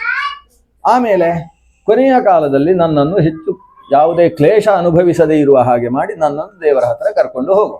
ಇದು ಇಲ್ಲಿ ಇರತಕ್ಕಂತಹ ಪ್ರಾರ್ಥನೆ. ಇಲ್ಲಿ ಸಪ್ತ ದಿಶಃ ಅಂದರೆ 7 ದಿಕ್ಕುಗಳು ಅಂತ. ದಿಕ್ಕುಗಳು 7 ಅಲ್ಲ, ದಿಕ್ಕುಗಳು ಬೇಕಾದಷ್ಟಿದೆ. ಆದರೆ ಸಾಮಾನ್ಯವಾಗಿ ಈ ಮಂತ್ರವನ್ನು ಹೇಳುವಾಗ ಇಂದ್ರ ಆಯೇಂದೋ ಪರಿಸ್ರವ ಅಂತ ಇಂದ್ರನನ್ನು ಉಲ್ಲೇಖ ಮಾಡುವುದರಿಂದ ಇಂದ್ರನಿಗೆ ಸಂಬಂಧಪಟ್ಟ ದಿಕ್ಕನ್ನು ಬಿಟ್ಟು 7 ದಿಕ್ಕುಗಳನ್ನು ಹೇಳಿದ್ದು ಅಂತ ಸಾಮಾನ್ಯವಾದ ವ್ಯಾಖ್ಯಾನ. ಇಂದ್ರನನ್ನು ಹೇಗೆ ಹೇಳ್ತಾ ಇದ್ದೇವೆ, ಅದರ ಜೊತೆಗೆ ಉಳಿದ 7 ದಿಕ್ಕುಗಳನ್ನು ಹೇಳಿದ್ದು. ಆದರೆ ಸರಿಯಾದ ಅರ್ಥ ನಮ್ಮ ಹಿರಿಯರು ಕೊಟ್ಟದ್ದು. ಸಪ್ತ ದಿಶಃ ಅಂದರೆ, ದಿಶಃ ಅಂದರೆ ಉಪದೇಶಗಳು ಅಂತ ಅರ್ಥ. ಹಿಂದೆ ಬಂತು ಒಂದು, ದಿಕ್ ಅಂದರೆ ದೇಶನ, ಉಪದೇಶನ ಅಂತ ಅರ್ಥ. 7 ರೀತಿಯ ಉಪದೇಶ ಅಂದರೆ 7 ರೀತಿಯ ಶಾಸ್ತ್ರ ಇದೆ. ಯಾವುದು? ಋಗ್ವೇದ, ಯಜುರ್ವೇದ, ಸಾಮವೇದ, ಅಥರ್ವ ವೇದಗಳು. 4 ವೇದಗಳಾಯಿತು. 4 ವೇದಗಳಾದ ಮೇಲೆ ಆ 4 ವೇದಗಳಿಗೆ ಸಂಬಂಧಪಟ್ಟ ವೇದಾಂಗಗಳು ಅಷ್ಟೂ ಸೇರಿ ಒಂದದು, ಅದು 5ನೇದ್ದಾಯಿತು. ಆಮೇಲೆ 6ನೇದ್ದು ಅಂತ ಹೇಳಿದರೆ ಇತಿಹಾಸ ಪುರಾಣಗಳು ಅಂತ ಕರೆಸಿಕೊಳ್ತಕ್ಕಂಥ ಇತಿಹಾಸ ಪುರಾಣ ಪಂಚಮೋ ವೇದಾನಾಂ ವೇದ, ಅಷ್ಟನ್ನೂ ಸೇರಿಸಿ ಅದೊಂದು. ಇಲ್ಲಿಗೆ 6 ಆಯಿತು. 6 ಆದ ಮೇಲೆ ಇವೆಲ್ಲದರ ಅರ್ಥ ನಿರ್ಣಯವನ್ನು ಮಾಡತಕ್ಕಂತಹ ಬ್ರಹ್ಮಸೂತ್ರಗಳು, ನಿರ್ಣಾಯಕ ಶಾಸ್ತ್ರ ಅಂತ ಅದಕ್ಕೆ ಹೆಸರು. ಹೀಗೆ ಒಟ್ಟು ಸೇರಿ 7. ಇದಕ್ಕೆ ಸಪ್ತ ಮಾತೃಗಳು ಅಂತ ಕರೀತಾರೆ, ಸಪ್ತ ದೇಶಗಳು ಅಂತ ಕರೀತಾರೆ. ಸಪ್ತ ದೇಶ ಅಂದ್ರೇನು? ಸಪ್ತ ಉಪದೇಶಗಳು. ಸಪ್ತ ಮಾತೃ ಅಂದ್ರೇನು? ಮಾತೃ ಅಂದರೆ ಮಾತು ಅಂತ ಅರ್ಥ. ಸಪ್ತ ಶಿವಾಸು ಮಾತೃಷು, ಈ 7 ಮಂಗಳಕರವಾದ ಮಾತೃಗಳು. ಮಾತೃಕಾ ಅಂದರೆ ಮಾತುಗಳು, ಅಂದರೆ ಶಾಸ್ತ್ರಗಳು ಅಂತ ಅರ್ಥ. ಅಂತಹ ದಿಶಃ ಸಪ್ತ, 7 ರೀತಿಯಾದ ಶಾಸ್ತ್ರಜ್ಞಾನ ಅಥವಾ ಶಾಸ್ತ್ರೋಪದೇಶಗಳು. ನಾನಾ ಸೂರ್ಯಾಹ, ನಾನಾ ಸೂರ್ಯರು ಅಂತ ಹೇಳಿದರೆ 12 ಸೂರ್ಯರು ಅಂತ ಕರೀತಾರೆ. 12 ಸೂರ್ಯರು. ಕೆಲವರು ಹೇಳ್ತಾರೆ ಪ್ರಳಯ ಕಾಲ ಹೇಗಿರ್ತದೆ ಅಂದರೆ ಏಕಕಾಲದಲ್ಲಿ 12 ಸೂರ್ಯರು ಬರ್ತಾರೆ ಅಂತ. ಹಾಗೆಲ್ಲ ಇಲ್ಲ. 12 ಸೂರ್ಯರು. ಆಮೇಲೆ ವಿಜ್ಞಾನಿಗಳಿಗೆ ವಿಜ್ಞಾನದ ಬಗ್ಗೆ ಇವರಿಗೆ ಗೊತ್ತೇ ಇಲ್ಲ, ಈ ಶಾಸ್ತ್ರಗಾರರಿಗೆ ಎಡವಟ್ಟು ಹೇಳ್ತಾರೆ ಅಂತ ಹೀಗೆಲ್ಲ ಅವರನ್ನು ಬೈತಾರೆ. ಆಮೇಲೆ 12 ಸೂರ್ಯರು ಅಂದರೆ ಏನರ್ಥ? 12 ತಿಂಗಳುಗಳಲ್ಲಿ ಉದಯಿಸುವ ಸೂರ್ಯರಿಗೆ ಒಂದೊಂದೇ ಹೆಸರು. ಅದು ಚೈತ್ರ ಮಾಸದಲ್ಲಿ ಉದಯಿಸುವ ಸೂರ್ಯನಿಗೆ ಒಂದು ಹೆಸರು, ವೈಶಾಖದಲ್ಲಿ ವಿಶಾಖ, ಅನುರಾಧ, ಜ್ಯೇಷ್ಠ ಮಾಸದಲ್ಲಿ ಉದಯಿಸ್ತಕ್ಕಂತಹ ಸೂರ್ಯ. ಹೀಗೆ ಆಯಾ ಕಾಲದಲ್ಲಿ, ಅದಕ್ಕಿಂತಲೂ ಮೇಷ ವೃಷಭಾದಿಗಳಲ್ಲಿ ಉದಯಿಸುವ ಸೂರ್ಯ. ಮೇಷದಿಂದ ಸೂರ್ಯ ವೃಷಭಕ್ಕೆ ಸಂಕ್ರಾಂತನಾಗ್ತಾನೆ. ಆವಾಗ ಮೊದಲನೆಯದಾಗಿ ಉದಯಿಸ್ತಕ್ಕಂತಹ ಸೂರ್ಯನಿಗೆ ತ್ವಷ್ಟೃ ಅಂತ ಹೆಸರು. ವಿವಸ್ವಾನ್ ಅರ್ಯಮ ಪೂಷಾ, ಹೀಗೆ ಒಂದು ಸಲ ವಿವಸ್ವಾನ್ ಅಂತ ಹೆಸರು, ಮತ್ತೊಮ್ಮೆ ಅರ್ಯಮ ಅಂತ ಹೆಸರು, ಮತ್ತೊಮ್ಮೆ ಪೂಷನ್ ಅಂತ ಹೆಸರು, ಕೊನೆಗೆ ಉರುಕ್ರಮ ಅಂತ ಹೆಸರು. ಅದೇ ಸೂರ್ಯನಿಗೆ. ಆದರೆ ಒಬ್ಬನೇ ಸೂರ್ಯ, ಅವನು 12 ತಿಂಗಳುಗಳಲ್ಲಿ 12 ಹೆಸರುಗಳಿಂದ ಕರೆಸಿಕೊಳ್ಳುವುದರಿಂದ ನಾನಾ ಸೂರ್ಯ, 12 ಸೂರ್ಯರು ಅಂತ ಕರೆಯುವುದು. ಇಷ್ಟೇ ಅಲ್ಲ, ನಾನಾ ಸೂರ್ಯ ಅಂತ ಹೇಳಿದರೆ ನಮ್ಮ ಕಣ್ಣನ್ನು ನಿಯಂತ್ರಿಸತಕ್ಕಂಥವ ಸೂರ್ಯ. ಚಕ್ಷೋ ಸೂರ್ಯೋ ವ್ಯಜಾಯತ, ಭಗವಂತನ ಕಣ್ಣಿನಿಂದ ಸೂರ್ಯನ ಆವಿರ್ಭಾವ ಆಯಿತು ಅಂತ ಪುರುಷ ಸೂಕ್ತ ಹೇಳ್ತದೆ. ಆದ್ದರಿಂದ ಲೋಕದ ಕಣ್ಣು ಅವ. ಸೂರ್ಯ ಈ ಕಣ್ಣಲ್ಲಿ ನಿಂತು ನಮಗೆ ನೋಡಿಸುತ್ತಾನೆ. ನಾವು ನೋಡುವುದು ಸೂರ್ಯ ನೋಡಿಸುವುದು, ಅದರಿಂದ ಸೂರ್ಯನು ಚಕ್ಷುಶಕ್ತಿ ಅಂತ ಅವನನ್ನು ಕರೀತೇವೆ. ಹಾಗಾದ್ರೆ ಎಷ್ಟು ಸೂರ್ಯರು ಅಂತ ಹೇಳಿದ್ರೆ, ಎಷ್ಟು ಜನರ ಎಷ್ಟು ಕಣ್ಣಿದೆಯೋ ಅಷ್ಟು ಸೂರ್ಯರಿದ್ದಾರೆ. ಇದಕ್ಕೆ ಸೂರ್ಯಾಂಶಗಳು ಅಂತ ಕರೆಯುವುದು. ಸೂರ್ಯನು ಅವನು ಸಾಂಶ ದೇವತೆಯಾದ್ದರಿಂದ ಅನೇಕ ಅಂಶಗಳಿಂದ ನಮ್ಮೆಲ್ಲರ ಕಣ್ಣುಗಳಲ್ಲಿ ನಿಂತು ಚಕ್ಷುರ್ ನಿಯಾಮಕನಾಗಿದ್ದಾನೆ. ಆ ನಿಟ್ಟಿನಿಂದ ನಾನಾ ಸೂರ್ಯಾಹ, ನಮ್ಮ ಕಣ್ಣನ್ನು ನಿಯಂತ್ರಿಸ್ತಕ್ಕಂಥವರು. ಸಪ್ತ ದಿಶಃ, ನಮ್ಮ ಶರೀರದಲ್ಲಿ ಉಪದೇಶವನ್ನು, ನಮ್ಮ ಮನಸ್ಸಿಗೆ ಉಪದೇಶವನ್ನು ಕೊಡ್ತಕ್ಕಂಥವರು. ಸಪ್ತ ಹೋತಾರ ಋತ್ವಿಜಃ, ನಮ್ಮಲ್ಲಿ ಹೋತೃಗಳು ಕೂಡ 7 ಜನ ಅಂತೆ. ನಿಜವಾಗಿ ಯಜ್ಞದಲ್ಲಿ ನೋಡಿದರೆ ಹೋತೃಗಳು 4 ಜನ ಇರುವುದು. ಒಟ್ಟು 16 ಜನ ಬೇಕು ಯಜ್ಞ ನಡೆಸುವುದಕ್ಕೆ, ಶ್ರೌತಯಾಗಕ್ಕೆ. ಆ 16 ಅಂದರೆ 4 4ರ 4 ಗುಂಪು. ಆ 4 ಗುಂಪಲ್ಲಿ ಒಂದು ಋಗ್ವೇದಿಗಳು 4 ಜನ, ಋಗ್ವೇದಿಗಳಲ್ಲಿ ಹೋತೃಗಳು ಬರುವುದು.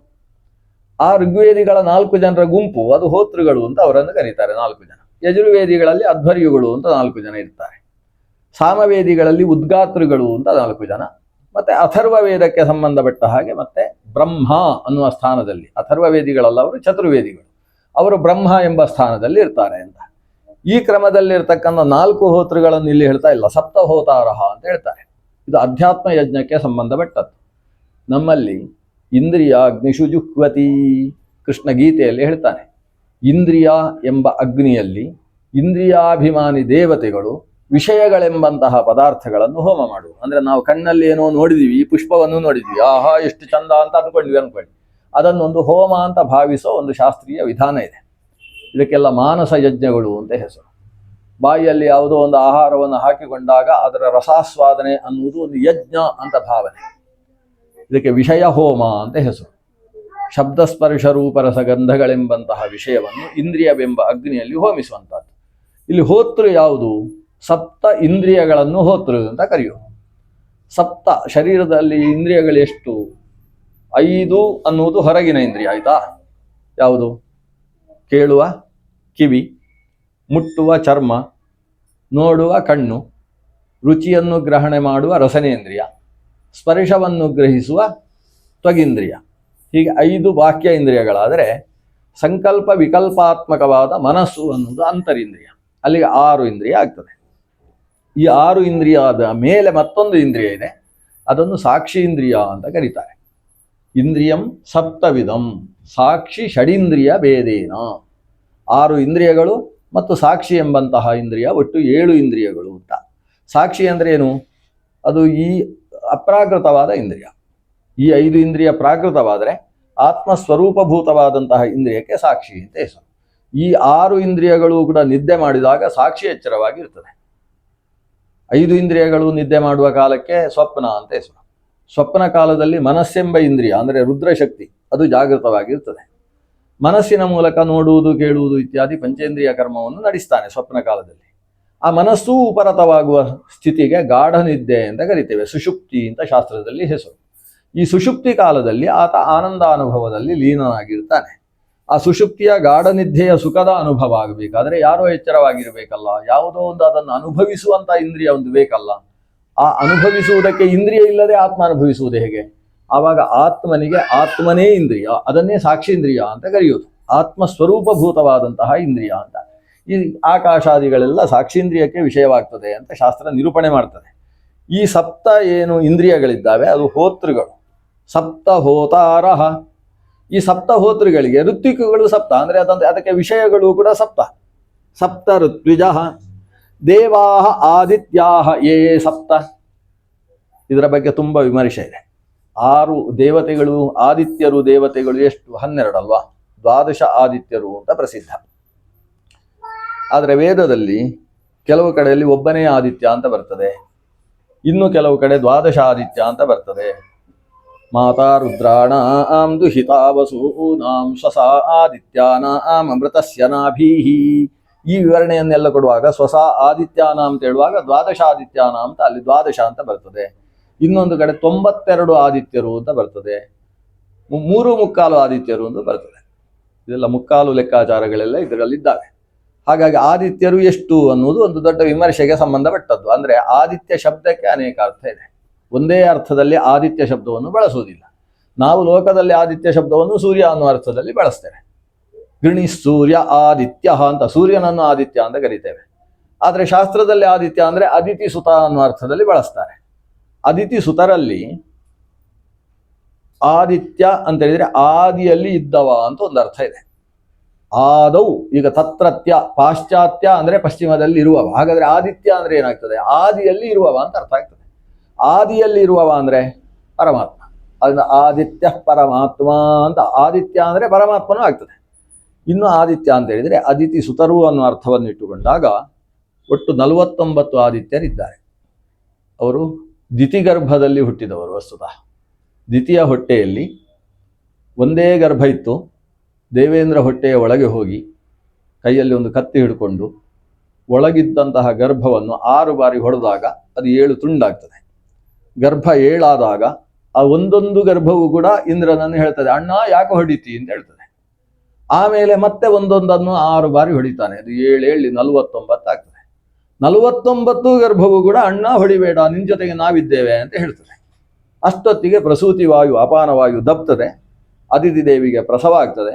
ಒಟ್ಟು 49 ಜನ ಹುಟ್ಟಿದ್ದಲ್ಲ, 50 ಜನ ಹುಡ್ತಾರೆ. ಸಜೂರಿಂದ್ರೇಣ 50 ಅಂತ ಭಾಗವತ ಹೇಳ್ತದೆ. ಇಂದ್ರನ ಜೊತೆ ಸೇರಿ 50 ಜನ ಹುಟ್ಟಿದ್ರು ಅಂತ. ಹಾಗಾಗಿ ಅದಿತಿಯಲ್ಲಿ ಹುಟ್ಟಿದ್ದಂತಹ ಇಂದ್ರ, ಆದಿತ್ಯನಾಗಿದ್ದಂತಹ ಇಂದ್ರ ಇನ್ನೊಂದು ಬಾರಿ ದ್ವಿತೀಯ ಹೊಟ್ಟೆಯಲ್ಲಿ ಹುಟ್ಟಿ ದೈತ್ಯನೂ ಆದ. ಈಗ ದ್ವಿತೀಯ ಹೊಟ್ಟೆಯಲ್ಲಿ ಹುಟ್ಟಿದವರಿಗೆ ದೈತ್ಯರು ಅಂತ ಕರಿಬೇಕು. ಈ ದೈತ್ಯರಲ್ಲಿ ಯಾರು ಇಂದ್ರನ ಜೊತೆಗೆ 49 ಜನ ಹುಟ್ಟಿದ್ರಲ್ವಾ, ಅದು ದಿತಿ ಮಾಡಿದ ಬಹಳ ದೊಡ್ಡ ವ್ರತದ ಫಲ. ದಿತಿ ತುಂಬಾ ಆನಂದದಿಂದ ಇಂದ್ರನನ್ನು ಹೇಳ್ತಾರೆ, ನಿನ್ನಂಥ ಮಗ ನನ್ನ ಹೊಟ್ಟೆಯಲ್ಲಿ ಹುಟ್ಟಬೇಕು ಅಂತ ಬಯಸಿದ್ದ ಮಗನೇ, ಅದು ಹೇಗೆ ಹುಟ್ಟಿದೆ ನನ್ನ ಹೊಟ್ಟೆಯಲ್ಲಿ, ಇವತ್ತಿನಿಂದ ನನ್ನ ಮಗ ಆಗಿ ಬಿಟ್ಟಿಯಲ್ವಾ ಅಂತ ದಿತಿಗೆ ಭಾರಿ ಆನಂದ ಆಗುತ್ತೆ ಇಂದ್ರನಲ್ಲಿ. ಇಂದ್ರನಿಗೆ ಹೇಳ್ತಾಳೆ, ಈ ನನ್ನ ಮಕ್ಕಳನ್ನು ಅವರ ಜೊತೆಗೆ ಇವರ ಅಣ್ಣಂದಿರ ಜೊತೆ ಕಳಿಸಬೇಡ, ನಿನ್ನ ಜೊತೆಗೆ ಇಟ್ಕೋ, ಒಳ್ಳೆಯವರಾಗಿ ಚೆನ್ನಾಗಿರ್ಲಿ ಇವರು ಅಂತ ತಮ್ಮ ದೈತ್ಯರ ಜೊತೆಗೆ ಆ ಮಕ್ಕಳನ್ನು ಸೇರಿಸದೆ ಇಂದ್ರನ ಜೊತೆಗೆ ಆ ದಿತಿ ಸೇರಿಸಿದ್ಲು. ಅವರಿಗೆ 49 ಮರುತ್ತುಗಳು ಅಂತ ಹೆಸರು. ಈ ಮರುತ್ತುಗಳು ದ್ವಿತೀಯ ಹೊಟ್ಟೆಯಲ್ಲಿ ಹುಟ್ಟಿದ್ರೂ ಕೂಡ ಇಂದ್ರನ ಜೊತೆಗೆ ಹುಟ್ಟಿದ್ರಿಂದ ಅವರಿಗೂ ಆದಿತ್ಯರು ಅಂತ ಹೆಸರು. ಹಾಗಾಗಿ ದೈತ್ಯ ಅನ್ನೋ ಶಬ್ದ ಅವರಲ್ಲಿ ಬಳಕೆ ಇಲ್ಲ.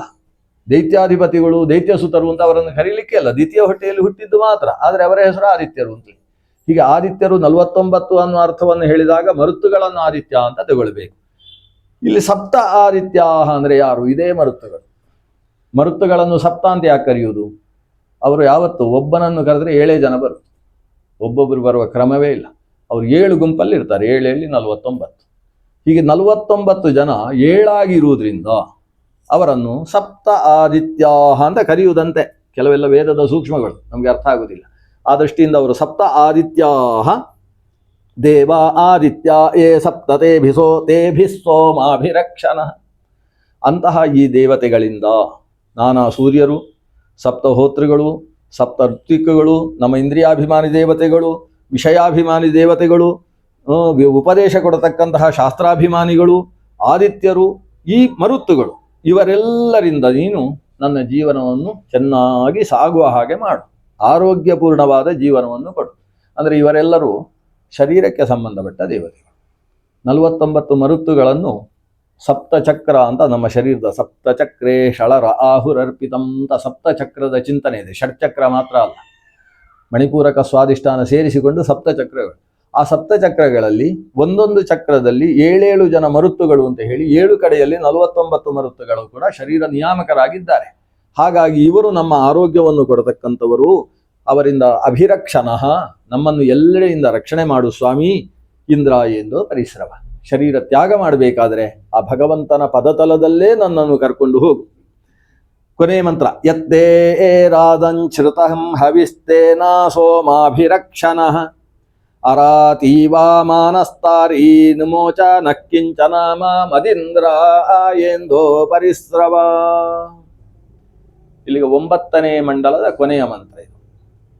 ಈ ಮಂಡಲ ಮುಗಿಯುವಾಗ ಮಂಡಲದ ಕೊನೆಯ ಮಂತ್ರ ಮತ್ತು ಮಂಡಲದ ಆದಿಯ ಮಂತ್ರದಿಂದ ವರ್ಷದಲ್ಲಿ 1 ಬಾರಿ ಪ್ರತಿಯೊಬ್ಬ ಬ್ರಾಹ್ಮಣನೂ ಕೂಡ ಅಗ್ನಿಯಲ್ಲಿ ಹೋಮಿಸಬೇಕು ಅಂತ ವಿಧಾನ ಇದೆ. ಅದಕ್ಕೆ ಉಪಾಕರ್ಮ, ಉತ್ಸರ್ಜನ ಅಂತ ಹೆಸರು. ಅಂದರೆ 1 ಬಾರಿ ವೇದವನ್ನು ಉತ್ಸರ್ಜನ ಮಾಡುವುದು ಅಂದರೆ ಬಿಡುವುದು, ಬಿಟ್ಟ ಮೇಲೆ ಉಪಾಕರ್ಮ ಅಂದರೆ ಉಪಕರಣ ಮತ್ತೆ ತಗೊಳ್ಳೋದು. ಈ ಲೈಬ್ರರಿಯಿಂದ ಪುಸ್ತಕ ತಂದರೆ ಕೇಂದ್ರ ಗ್ರಂಥಾಲಯ, ಈಗೆಲ್ಲ ಎಲ್ರಿಗೂ ಮರ್ತೋಗಿದೆ. ಈಗ ಮೊದಲೆಲ್ಲ ನಾವು ಹಾಗೆ ಮಾಡ್ತಿದ್ವಿ, ಕೇಂದ್ರ ಗ್ರಂಥಾಲಯಕ್ಕೆ ಹೋಗಿ ಪುಸ್ತಕ ತಗೊಂಡ್ರೆ 15 ದಿವಸಕ್ಕೆ ಹೋಗಿ ಕೊಡಬೇಕು. ಇಲ್ಲೇ ಹೋದರೆ ದಿವಸಕ್ಕೆ 10 ಪೈಸೆ ಹಾಗೆ ನಮಗೆ ಪೆನಾಲ್ಟಿ ಏನು ಕರಿ ಫೈನ್ ಆಗ್ತಾ ಇದೆ. ಅದಕ್ಕೆ ನಾವೇನು ಮಾಡೋದು, 14ನೇ ದಿವಸ ಹೋಗೋದು, ಹೋಗಿ ರಿನ್ಯೂವಲ್ ಮಾಡ್ಕೊಂಡು ಬರೋದು, ಮತ್ತೆ 15 ದಿವಸ ತಲೆ ಬಿಸಿ ಇಲ್ಲ, ಈ ಕ್ರಮದಲ್ಲಿ ಮಾಡ್ತಿದ್ವಿ. ಹಾಗೆ ನಾವು ಅಧ್ಯಯನ ಮಾಡಿದ ವೇದಕ್ಕೆ ಒಂದು ಯಾತಯಾಮ ಅಂತ ಉಂಟಂತೆ. ಒಂದಿಷ್ಟು ಕಾಲ ಆದ ಮೇಲೆ ಆ ವೇದ ಕೆಲಸ ಮಾಡುವುದಿಲ್ಲ, ಯಾಕಂದ್ರೆ ನಿರಂತರ ಉಪಯೋಗಿಸಿ ಆಮೇಲೆ ಅದು ಕೆಲಸ ಮಾಡುವುದಿಲ್ಲ. ಅದಕ್ಕೆ ಏನು ಮಾಡಬೇಕು, ಒಂದು ಸಲ ಆ ವೇದ ಕೊಟ್ಟ ಋಷಿಗಳನ್ನೆಲ್ಲ ಪೂಜೆ ಮಾಡಿ ಆ ವೇದಗಳನ್ನು ಬದಿಗಿಡಬೇಕು.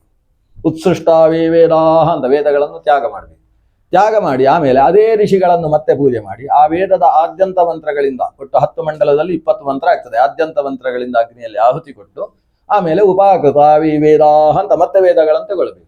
ಆಮೇಲೆ ಮತ್ತೆ ಪೌರೋಹಿತ್ಯ ಮಾಡ್ಬೋದು, ನಾವು ನಮಗೋಸ್ಕರ ವೇದ ಮಂತ್ರಗಳನ್ನು ಹೇಳಿಕೊಂಡು ಸಾಧನೆ ಮಾಡ್ಬೋದು. ಒಟ್ಟು ಉತ್ಸರ್ಜನ ಉಪಕರ್ಮಗಳನ್ನು ನಡೆಸದೇ ಹೋದರೆ ವೇದ ಮಂತ್ರಗಳು ಯಾತಯಾಮವಾಗಿ ಆ ವೇದ ಮಂತ್ರಗಳಿಂದ ಸಿಗಬೇಕಾದ ಫಲ, ಐಹಿಕ ಪಾರತ್ರಿಕ ಫಲ ಸಿಗುವುದಿಲ್ಲ.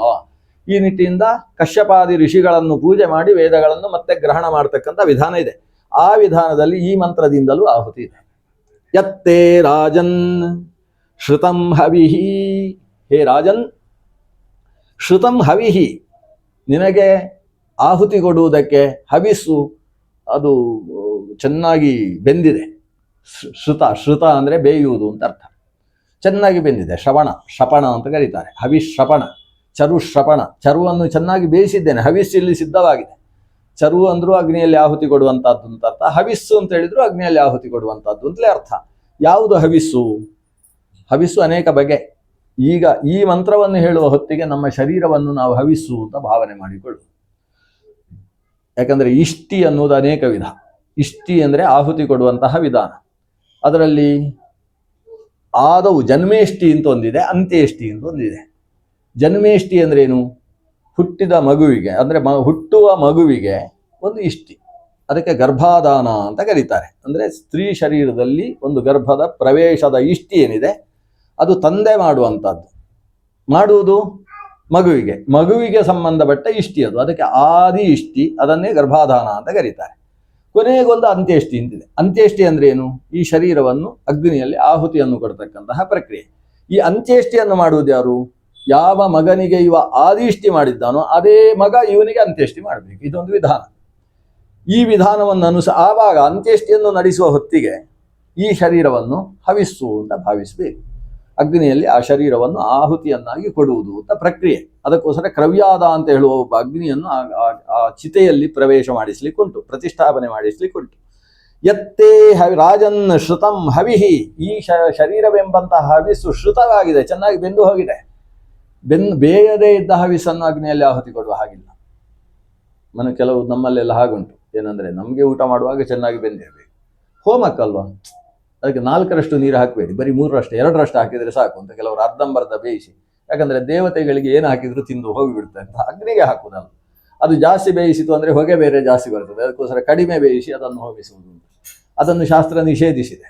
ಅದು ಅಬದ್ಧ ಹೋಮ ಅಂತ ಹೇಳ್ತದೆ. ಯಜ್ಞದಲ್ಲಿ ಬಡಿದಂತಹ ನ್ಯೂನಾತಿರೇಕಗಳಲ್ಲಿ ಅದು ನ್ಯೂನತೆ ಅನ್ನುವಲ್ಲಿ ಪರ್ಯವಸಾನ ಆಗ್ತದೆ. ಮನುಷ್ಯನಿಗೆ ಎಷ್ಟು ಬೇಯಬೇಕೋ ಅದಕ್ಕಿಂತ ಕೇವಲ 1 ಅಂಗುಲದಷ್ಟು ನೀರು ಕಡಿಮೆ ಹಾಕಬೇಕು. ಅಂದರೆ ಮನುಷ್ಯನಿಗೆ ಬೇಯುವಷ್ಟು ಗಂಜಿ ಮಾಡಬಾರ್ದು ಅಂತ ಅರ್ಥ ಹೋಮಕ್ಕಾಗುವಾಗ. ಅದಕ್ಕೆ ಸ್ವಲ್ಪ ಬುಡು ಚಿತ್ರಾನ್ನಕ್ಕೆ ಏನು ಬೇಯಿಸ್ತೇವೆ ಅಷ್ಟು ಬೇಯಿಸಬೇಕು ಅಂತ. ಬೇಯದೇ ಇದ್ದ ಅಕ್ಕಿಯನ್ನು ಅಗ್ನಿಯಲ್ಲಿ ಹೋಮಿಸುವುದಕ್ಕೆ ಅವಕಾಶ ಇಲ್ಲ. ಹಾಗಾದರೆ ಅಗ್ನಿಯಲ್ಲಿ ಹೋಮಿಸಬೇಕಾದ ಹವಿಸ್ಸು ಶ್ರುತವಾಗಿದೆ, ಬೆಂದಿದೆ. ಶ್ರುತಂ ಹವಿಹಿ ತೇನ ಸೋಮಾಭಿರಕ್ಷಣಃ, ಈ ಶರೀರದಲ್ಲೂ ಕೂಡ ಯಾವುದೇ ರೀತಿಯ ನ್ಯೂನತೆ ಬರದೇ ಇರುವ ಹಾಗೆ ನೋಡಿಕೊಳ್ಳು ಸ್ವಾಮಿ. ಅಂದರೆ ಶರೀರ ತ್ಯಾಗ ಮಾಡುವ ಹೊತ್ತಿಗೆ ಶರೀರದಲ್ಲಿ ಒಂದು ಕೈ ಹೋಗಿರುವುದು, ಕಾಲು ಹೋಗಿರುವುದು, ಕಣ್ಣು ಹೋಗಿರುವುದು, ಈ ಸ್ಥಿತಿ ಬೇಡ. ಸೋಮ ಅಭಿರಕ್ಷಣಃ ಅರಾತೀವಾ ಮಾನಸ್ತಾರೀತ್, ಯಾವ ರೀತಿಯ ಬಾಹ್ಯ ಶತ್ರುಗಳು ಆಂತರ ಶತ್ರುಗಳು ಇಲ್ಲದೇ ಇರುವ ಹಾಗೆ ಅರಾತೀವಾ, ಅದು ನಕಾರಾಂತವಾದ ಶಬ್ದ. ಮಾನಸ್ತಾರೀತ್, ನನ್ನನ್ನು ದಾಟಿಸು. ನಹ ಅಂದರೆ ನಮ್ಮನ್ನು, ಅದೇ ರೀತಿ ಮಾ ಅಂದರೆ ನನ್ನನ್ನು, ತಾರೀತ್ ಅತಾರೀತ್ ಅದನ್ನು ದಾಟಿಸಿ ಬಿಡು. ಶತ್ರುಗಳಿಲ್ಲದೆ ಇರುವ ಹಾಗೆ ದಾಟಿಸು ಅಂದರೆ ಈ ಶರೀರ ತ್ಯಾಗಾನಂತರದ ಪಯಣದಲ್ಲಿ ಕೆಲವೊಮ್ಮೆ ಅಲ್ಲಲ್ಲಿ ಶತ್ರುಗಳು ನಿಲ್ಲಿಸಿಬಿಡ್ತಾರಂತೆ. ಇವನು ಮಾಡಿದ ಕುಕರ್ಮಗಳೇ ಶತ್ರುಗಳು. ಆ ಕುಕರ್ಮಗಳನ್ನೆಲ್ಲ ನನ್ನ ನಾರಾಯಣ ಸ್ಮರಣೆಯಿಂದ ಸಂಪೂರ್ಣ ಭಸ್ಮವಾಗಿಸಿ ನಮ್ಮನ್ನು ಸರಿಯಾದ ಮಾರ್ಗದಲ್ಲಿ ಕರ್ಕೊಂಡು ಹೋಗು. ಕಿಂಚನ ಮಾಮತ್, ನಾನು ನಿರಂತರ ನಿನ್ನ ನಾಮವನ್ನೇ ಚಿಂತನೆ ಮಾಡ್ತಾ ಇರ್ತೇನೆ ಇಂದ್ರ ಎಂದು ಪರಿಶ್ರಮ. ಈ ಭಗವಂತನ ನಾಮಸ್ಮರಣೆ ಅನ್ನುವುದಕ್ಕೆ ಬಹಳ ಮಹತ್ವ ಇದೆ ಅಲ್ವಾ. ಅದನ್ನು ಯಾವಾಗಲೂ ಮಾಡಬೇಕಂತೆ. ಅಂತ್ಯಕಾಲದಲ್ಲಿ ಯಾವುದನ್ನು ಮಾಡಬೇಕೋ ಅದನ್ನು ಎಂದೆಂದೂ ಮಾಡ್ತಾ ಇರುವಂತ ಶ್ರೀಮನ್ ಮಧ್ವಾಚಾರ್ಯರು ಕೃಷ್ಣಾಮೃತ ಮಹಾರ್ಣವದಲ್ಲಿ ಹೇಳ್ತಾರೆ. ಯಾಕೆಂತೇಳಿದರೆ ಯಾವುದು ಅಂತ್ಯಕಾಲ ಅಂತ ಯಾವುದು ಗೊತ್ತು, ಯಾರಿಗೆ ಗೊತ್ತು? ಯಾವ ಹೊತ್ತು ಅಂತ್ಯಕಾಲ ಆಗ್ಬೋದಲ್ವಾ? ಪ್ರಮಾಣಂ ನೈವ ಜೀವಾನಾಂ ಉತ್ತರ ಕ್ಷಣ ಜೀವನೇ. ಆದ್ದರಿಂದ ಅಂತ್ಯಕಾಲದಲ್ಲಿ ನೀನು ಏನು ಮಾಡಬೇಕು ಅಂತ ಆಲೋಚನೆ ಮಾಡ್ತೀಯ, ಅದನ್ನು ಎಂದೆಂದೂ ಮಾಡ್ತಾ ಇರು. ತತ್ಕರ್ಮ ತ್ವಂ ಸದಾ ಕುರು. ಆದರೆ ಭಗವನ್ನಾಮ ಸ್ಮರಣೆ ಅನ್ನುವುದಕ್ಕೆ ಇಂತಹ ವಯಸ್ಸು ಅನ್ನುವ ವ್ಯವಸ್ಥೆ ಇಲ್ಲ. ಎಲ್ಲ ವಯಸ್ಸಿನಲ್ಲೂ ಸರ್ವಕಾಲದಲ್ಲೂ ಸ್ಮರ್ತವ್ಯ ಸತತಂ ವಿಷ್ಣು ವಿಸ್ಮರ್ತವ್ಯೋ ನ ಜಾತುಚಿತ್. ಸರ್ವೇ ವಿಧಿ ನಿಷೇಧಾಸ್ಯು ಏತಯೋರೇವ ಕಿಂಕರ. ಉಳಿದ ಎಲ್ಲ ವಿಧಿ ನಿಷೇಧಗಳು, ಬ್ರಹ್ಮಯಜ್ಞ ಮಾಡಬೇಕು, ವೈಶ್ವದೇವ ಮಾಡಬೇಕು ಇತ್ಯಾದಿ ಯಾವ ಯಾವ ವಿಧಿವಿಧಾನಗಳುಂಟೋ ಎಲ್ಲವೂ ಈ ಎರಡು ಆದೇಶದ ಕಿಂಕರಗಳಂತೆ. ಯಾವ ಎರಡು ಆದೇಶ? ಭಗವಂತನ ಸ್ಮರಣೆ ನಿರಂತರ ಮಾಡು, ಭಗವಂತನೆಂದೆಂದೂ ವಿಸ್ಮರಣೆ ಮಾಡಬೇಡ ಅಂತ. ಈ ಎರಡು ಆದೇಶಗಳ ಹಿನ್ನೆಲೆಯಲ್ಲೇ ಉಳಿದದ್ದೆಲ್ಲ ಇರುವುದು. ಇಷ್ಟಕ್ಕೆ ಈ ಕರ್ಣ ಸೂಕ್ತದ 19 ಮಂತ್ರಗಳು ಉಪಸಂಹಾರವಾಯಿತು. 19 ಆದ ಮೇಲೆ 6 ಇದೆ ಅಂತ ನಾನು ಹೇಳಿದ್ದೆ. ಒಂದು 3 ನಿಮಿಷದಲ್ಲಿ 6 ಮಂತ್ರಗಳನ್ನು ನೋಡಬೇಕು ನಾವು. ಅದು 6 ಮಂತ್ರ ನಿಮಗೆ ಓದಿದರೆ ಅರ್ಥ ಆಗ್ತದೆ, ಅದಕ್ಕೋಸ್ಕರ 3 ನಿಮಿಷದಲ್ಲಿ ಮುಗಿಸ್ಬೋದು. ಅದರಲ್ಲಿ ಅರ್ಥ ಆಗುವ ಮಂತ್ರ, ಅದು ಪರಿಶಿಷ್ಟ, ಸಾಕ್ಷಾತ್ ಋಗ್ವೇದದಲ್ಲಿ ಕಾಣಿಸುವಂಥ ಮಂತ್ರ ಅಲ್ಲ. ಋಗ್ವೇದಕ್ಕೆ ಅಪೆಂಡಿಕ್ಸ್ ಕರೀತಿರಲ್ವ, ಅದಕ್ಕೆ ಸೇರಿಕೊಳ್ತಕ್ಕಂಥದ್ದು. ಬೇರೆ ಶಾಖೆಯಲ್ಲಿ ಬಂದ ಮಂತ್ರ ಉಳಿಸುವುದಕ್ಕೋಸ್ಕರ ಇದರ ಜೊತೆಗೆ ಪಠಿಸುವಂಥ ಮಂತ್ರ. ಏನದು? ಯತ್ರ ತತ್ಪಾರಮಂ ಪದಂ ವಿಷ್ಣೋರ್ಲೋಕೆ ಮಾಹೀಯತೆ ದೇವೈ ಸುಕೃತ ಕರ್ಮಭಿಸ್ತತ್ರ ಮಾಮೃತಂ ಕೃಧೀಂದ್ರ ಆಯೇಂದೋ ಪರಿಸ್ರವ. ಎಲ್ಲಿ ಆ ಮಹಾವಿಷ್ಣುವಿನ ಪರಮಲೋಕ ಅಂತ ಪರಮಪದ ಅಂತ ಕರೀತಾರೋ, ತದ್ವಿಷ್ಣೋ ಪರಮಂ ಪದಂ ಅಂತ ಶ್ರುತಿ ಯಾವ ಸ್ಥಾನವನ್ನು ಕೊಂಡಾಡುತ್ತೋ ಅಂತಹ ಸ್ಥಾನದಲ್ಲಿ ನನ್ನನ್ನು ನಿಲ್ಲಿಸು ಸ್ವಾಮಿ.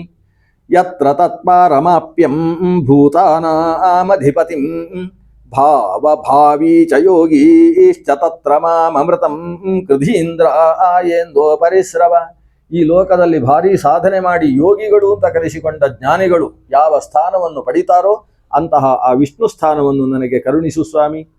ಯತ್ರ ಲೋಕಾಸ್ತಾನೂತ್ಯಜ ಶ್ರದ್ಧಯಾ ತಪಸಾ ಜಿತಾಃ ತೇಜಶ್ಚ ಯತ್ರ ಬ್ರಹ್ಮ ಚ ತತ್ರ ಮಾಂ ಅಮೃತಂ ಕೃಧೀಂದ್ರ ಆಯೇಂದೋ ಪರಿಸ್ರವ. ಶರೀರದ ಬಗ್ಗೆ ಆಸಕ್ತಿಯನ್ನು ತ್ಯಜಿಸಿದಂತಹ ಜ್ಞಾನಿಗಳು ತನಗೋಸ್ಕರ ಕರ್ಮ ಮಾಡದೆ ಕೇವಲ ಭಗವಂತ ನನಗೆ ಇಷ್ಟ ಅನ್ನುವ ದೃಷ್ಟಿಯಿಂದ ಶ್ರದ್ಧೆಯಿಂದ ತಪಸ್ಸಿನ ಮೂಲಕ ಯಾವ ಲೋಕವನ್ನು ಗೆಲ್ತಾರೋ, ಎಲ್ಲಿ ನಿರಂತರ ತೇಜಸ್ಸೇ ಇರ್ತದೋ, ಪರಬ್ರಹ್ಮ ಅನಿಸಿದ ಭಗವತ್ ಸ್ವರೂಪ ಕಾಣಿಸ್ತಾ ಇರ್ತದೋ, ತತ್ರ ಮಾಂ ಅಮೃತಂ ಕೃಧಿ, ಅಮೃತತ್ವವನ್ನು ಕೊಟ್ಟು ಅಲ್ಲಿ ನನ್ನನ್ನು ನಿಲ್ಲಿಸು. ಯತ್ರ ದೇವಾ ಮಹಾತ್ಮಾನಸ್ಸೇಂದ್ರಾಶ್ಚ ಸಮರುದ್ಗಣಾಃ ಅಥವಾ ಸೇಂದ್ರಾಶ್ಚ ಸಮರುದ್ಗಣಾಃ ಬ್ರಹ್ಮಾ ಚ ಯತ್ರ ವಿಷ್ಣುಶ್ಚ ತತ್ರ ಮಾಮೃತಂ ಕೃಧೀಂದ್ರ ಆಯೇಂದೋ ಪರಿಸ್ರವ. ಬ್ರಹ್ಮ ಚ ಯತ್ರ ವಿಷ್ಣುಶ್ಚ ತತ್ರ. ಚತುರ್ಮುಖ ಬ್ರಹ್ಮ ಮುಕ್ತನಾಗಿ ಯಾವ ಸ್ಥಾನದಲ್ಲಿದ್ದಾನೆ, ಭಗವಂತ ವಿಷ್ಣು ಎಲ್ಲಿ ಸಂಸ್ಥಿತನಾಗಿದ್ದಾನೆ, ತತ್ರ ಮಾಂ ಅಮೃತಂ ಕೃಧಿ. ಅಕಸ್ಮಾತ್ ಅಮೃತತ್ವವನ್ನು ಪಡೆಯುವ ಅರ್ಹತೆ ನನಗಿಲ್ಲ ಅಂದರೆ ನನ್ನನ್ನು ಮತ್ತೆ ಅಂಥ ಜಾಗದಲ್ಲಿ ಹುಟ್ಟಿಸು. ಎಂಥ ಜಾಗದಲ್ಲಿ? ಯತ್ರ ತದ್ವಿಷ್ಣುರ್ ಯತ್ರ ಗಂಗಾ ಚ ಯಮುನಾ ಚ ಯತ್ರ ಪ್ರಾಚೀ ಸರಸ್ವತಿ ಯತ್ರ ಸೋಮೇಶ್ವರೋ ದೇವಸ್ತತ್ರ ಮಾಮೃತಂ ಕೃಧೀಂದ್ರ ಆಯೇಂದೋ ಪರಿಸ್ರವ. ಎಲ್ಲಿ ತ್ರಿವೇಣಿ ಸಂಗಮ ಆಗ್ತದೋ ಅಂತ ಕುಂಭಮೇಳದ ಹೊತ್ತಿಗೆ ಬಾರಿ ಸರಿಯಾಗಿ ಬಂತದು. ಯತ್ರ ಗಂಗಾ ಚ ಯತ್ರ ಪ್ರಾಚೀ ಸರಸ್ವತಿ ಯತ್ರ ಗಂಗಾ ಚ ಯಮುನಾ ಚ ಯತ್ರ ಪ್ರಾಚೀ ಸರಸ್ವತಿ. ಪ್ರಾಚೀ ಸರಸ್ವತಿ, ಸರಸ್ವತಿ ಎರಡಿದೆ, ಪ್ರತೀಚಿ ಸರಸ್ವತಿ, ಪ್ರಾಚೀ ಸರಸ್ವತಿ. ಪ್ರತೀಚಿ ಸರಸ್ವತಿ ಸಿಂಧು ನದಿಯ ಹತ್ತಿರ ಬರುವಂಥದ್ದು. ಗಂಗಾ ಸಿಂಧು ಸರಸ್ವತಿ ಚ ಯಮುನಾ. ಸಿಂಧು ಸರಸ್ವತಿ ಅಂದ್ರೇನು? ಸಿಂಧು ಸಹಿತ ಸರಸ್ವತಿ, ಸಿಂಧು ಸರಸ್ವತಿ, ಸಿಂಧುವಿಗೆ ಸೇರುವ ಸರಸ್ವತಿ ಅಂತ ಅರ್ಥ. ಇನ್ನೊಂದು ಪ್ರಾಚೀ ಸರಸ್ವತಿ ಅಂತ ಹೇಳ್ತಕ್ಕಂತಹ ಗುಪ್ತಗಾಮಿನಿ ಸರಸ್ವತಿ. ಅದು ಯತ್ರ ಗಂಗಾ ಚ ಯಮುನಾ ಚ ಯತ್ರ ಪ್ರಾಚೀ ಸರಸ್ವತಿ ಯತ್ರ ಸೋಮೇಶ್ವರೋ ದೇವ. ಸೋಮೇಶ್ವರ ಅನ್ನೋದಕ್ಕೆ 2 ಅರ್ಥ ಇದೆ. ಸೋಮೇಶ್ವರ ಅಂದರೆ ಸೋಮನನ್ನು ಶಿರದಲ್ಲಿ ಧರಿಸಿದ ಚಂದ್ರಶೇಖರ ಅಂತ ಒಂದು ಅರ್ಥ. ಇನ್ನೊಂದು ಸೋಮೇಶ್ವರ ಅಂತ ಹೇಳಿದರೆ ಸೋಮನಾಗಿದ್ದು ಲೋಕಕ್ಕೆ ಈಶ್ವರನಾದವ ಅಂತ ಅರ್ಥ. ಮಾ ಅಂದರೆ ಲಕ್ಷ್ಮಿ, ಸೋಮ ಅಂದರೆ ಲಕ್ಷ್ಮೀ ಸಮೇತನಾಗಿದ್ದು ಲೋಕೇಶ್ವರನಾದಂತಹ ಭಗವಂತ ಎಲ್ಲಿದ್ದಾನೋ ತತ್ರ ಮಾಂ ಅಮೃತಂ ಕೃಧಿ, ಅಂತಹ ಜಾಗದಲ್ಲಿ ಮತ್ತೆ ನಾನು ಹುಟ್ಟಬೇಕಾದ್ರೆ ಅಲ್ಲಿ ಹುಟ್ಟಿಸು ಅಂತ. ಗಂಗಾದಿ ಸ್ನಾನ ನಿರಂತರ ಲಭ್ಯವಾಗುವ ಯೋಗಿ ಸ್ಥಾನವನ್ನು ನನಗೆ ಕರುಣಿಸು.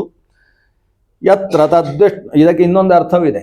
ಮೋಕ್ಷದಲ್ಲೂ ಗಂಗಾ ಯಮುನೆಯಲ್ಲೇ ಇದೆ. ಈಗ ಕುಂಭಮೇಳದಲ್ಲಿ ಮೋಕ್ಷದಲ್ಲೂ ಭಾರಿ ರಶ್, ಅಲ್ಲಿ ರಶ್ ಆಗುವಂಥದ್ದು ಸಮಸ್ಯೆ ಇಲ್ಲ, ಯಾಕಂದರೆ ಅಷ್ಟೇ ಇರುವುದು.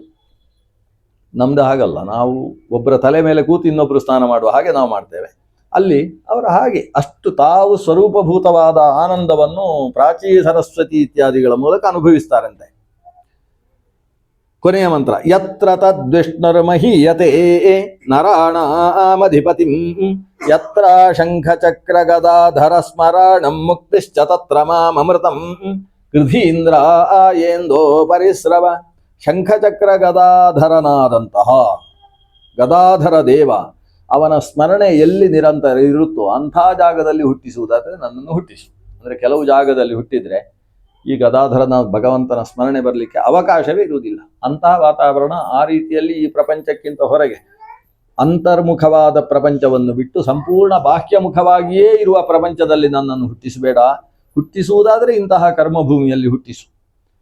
ಅಲ್ಲಿ ಹುಟ್ಟಿಸಿ ಮತ್ತೆ ಆ ಭಗವಂತನ ಸ್ಮರಣೆಯನ್ನು ನೀನೇ ನನಗೆ ಕೊಟ್ಟು ಮುಕ್ತಿಶ್ಚ ತತ್ರ, ಕೊನೆಗೆ ನನ್ನನ್ನು ಮತ್ತೊಮ್ಮೆ ಶರೀರ ಸಿಗದೇ ಇರುವ ರೀತಿಯಲ್ಲಿ ಪರಮ ಮುಕ್ತಿಯನ್ನು ನನಗೆ ಕೊಡು. ಅಮೃತಂ ಕೃಧಿ, ಅಮೃತತ್ವವನ್ನು ನನ್ನಲ್ಲಿ ದಯಪಾಲಿಸು. ಇಂದ್ರ ಎಂದು ಪರಿಶ್ರಮ. ಒಟ್ಟು ಈ 25 ಮಂತ್ರಗಳು 19 ಋಗ್ವೇದ ಸಂಹಿತೆಯ 9ನೇ ಮಂಡಲದ ಕೊನೆಯ ಭಾಗದಲ್ಲಿ ಬರ್ತಕ್ಕಂತಹ ಮಂತ್ರ, ಕೊನೆಗೆ ಪರಿಶಿಷ್ಟದಲ್ಲಿ ಬರ್ತಕ್ಕಂತಹ 6 ಮಂತ್ರಗಳು. ಈ 25 ಮಂತ್ರಗಳನ್ನು ನಾವು ಕರ್ಣಸೂಕ್ತ ಅಂತ ಹೇಳಿ ಅದರ ಶ್ರವಣವನ್ನು ಬಹಳ ಮಹತ್ವಪೂರ್ಣವಾದದ್ದು ಅಂತ ಹೇಳ್ತೇವೆ. ಅಂತಹ ಮಂತ್ರದ ಶ್ರವಣ ಈ ಪ್ರದೇಶದಲ್ಲಿ ನಾವು ನಡೆಸಿದ್ದೇವೆ. ಇದರ ಜೊತೆಗೆ ಕೊನೆಗೂ ಒಂದು ಯದಂತಿ ಯಚ್ಚಾದೂರಕೆ ಭಯಂ ಮಿಂದತಿ ಮಾಮಿಹ ಪವಾಮಾನ ವಿತಜ್ಜಾಹಿ ಇತ್ಯಾದಿ ಮಂತ್ರ ಪಠನವೂ ಇದೆ. ಆ ಮಂತ್ರ ಏನು ಹೇಳ್ತದೆ? ಯದಂತಿ ಯಚ್ಚ ದೂರಕೆ, ಅಂತಿ ಅಂದರೆ ಹತ್ತಿರ, ಅಂತಿಕ, ದೂರ ಅಂದರೆ ದೂರ.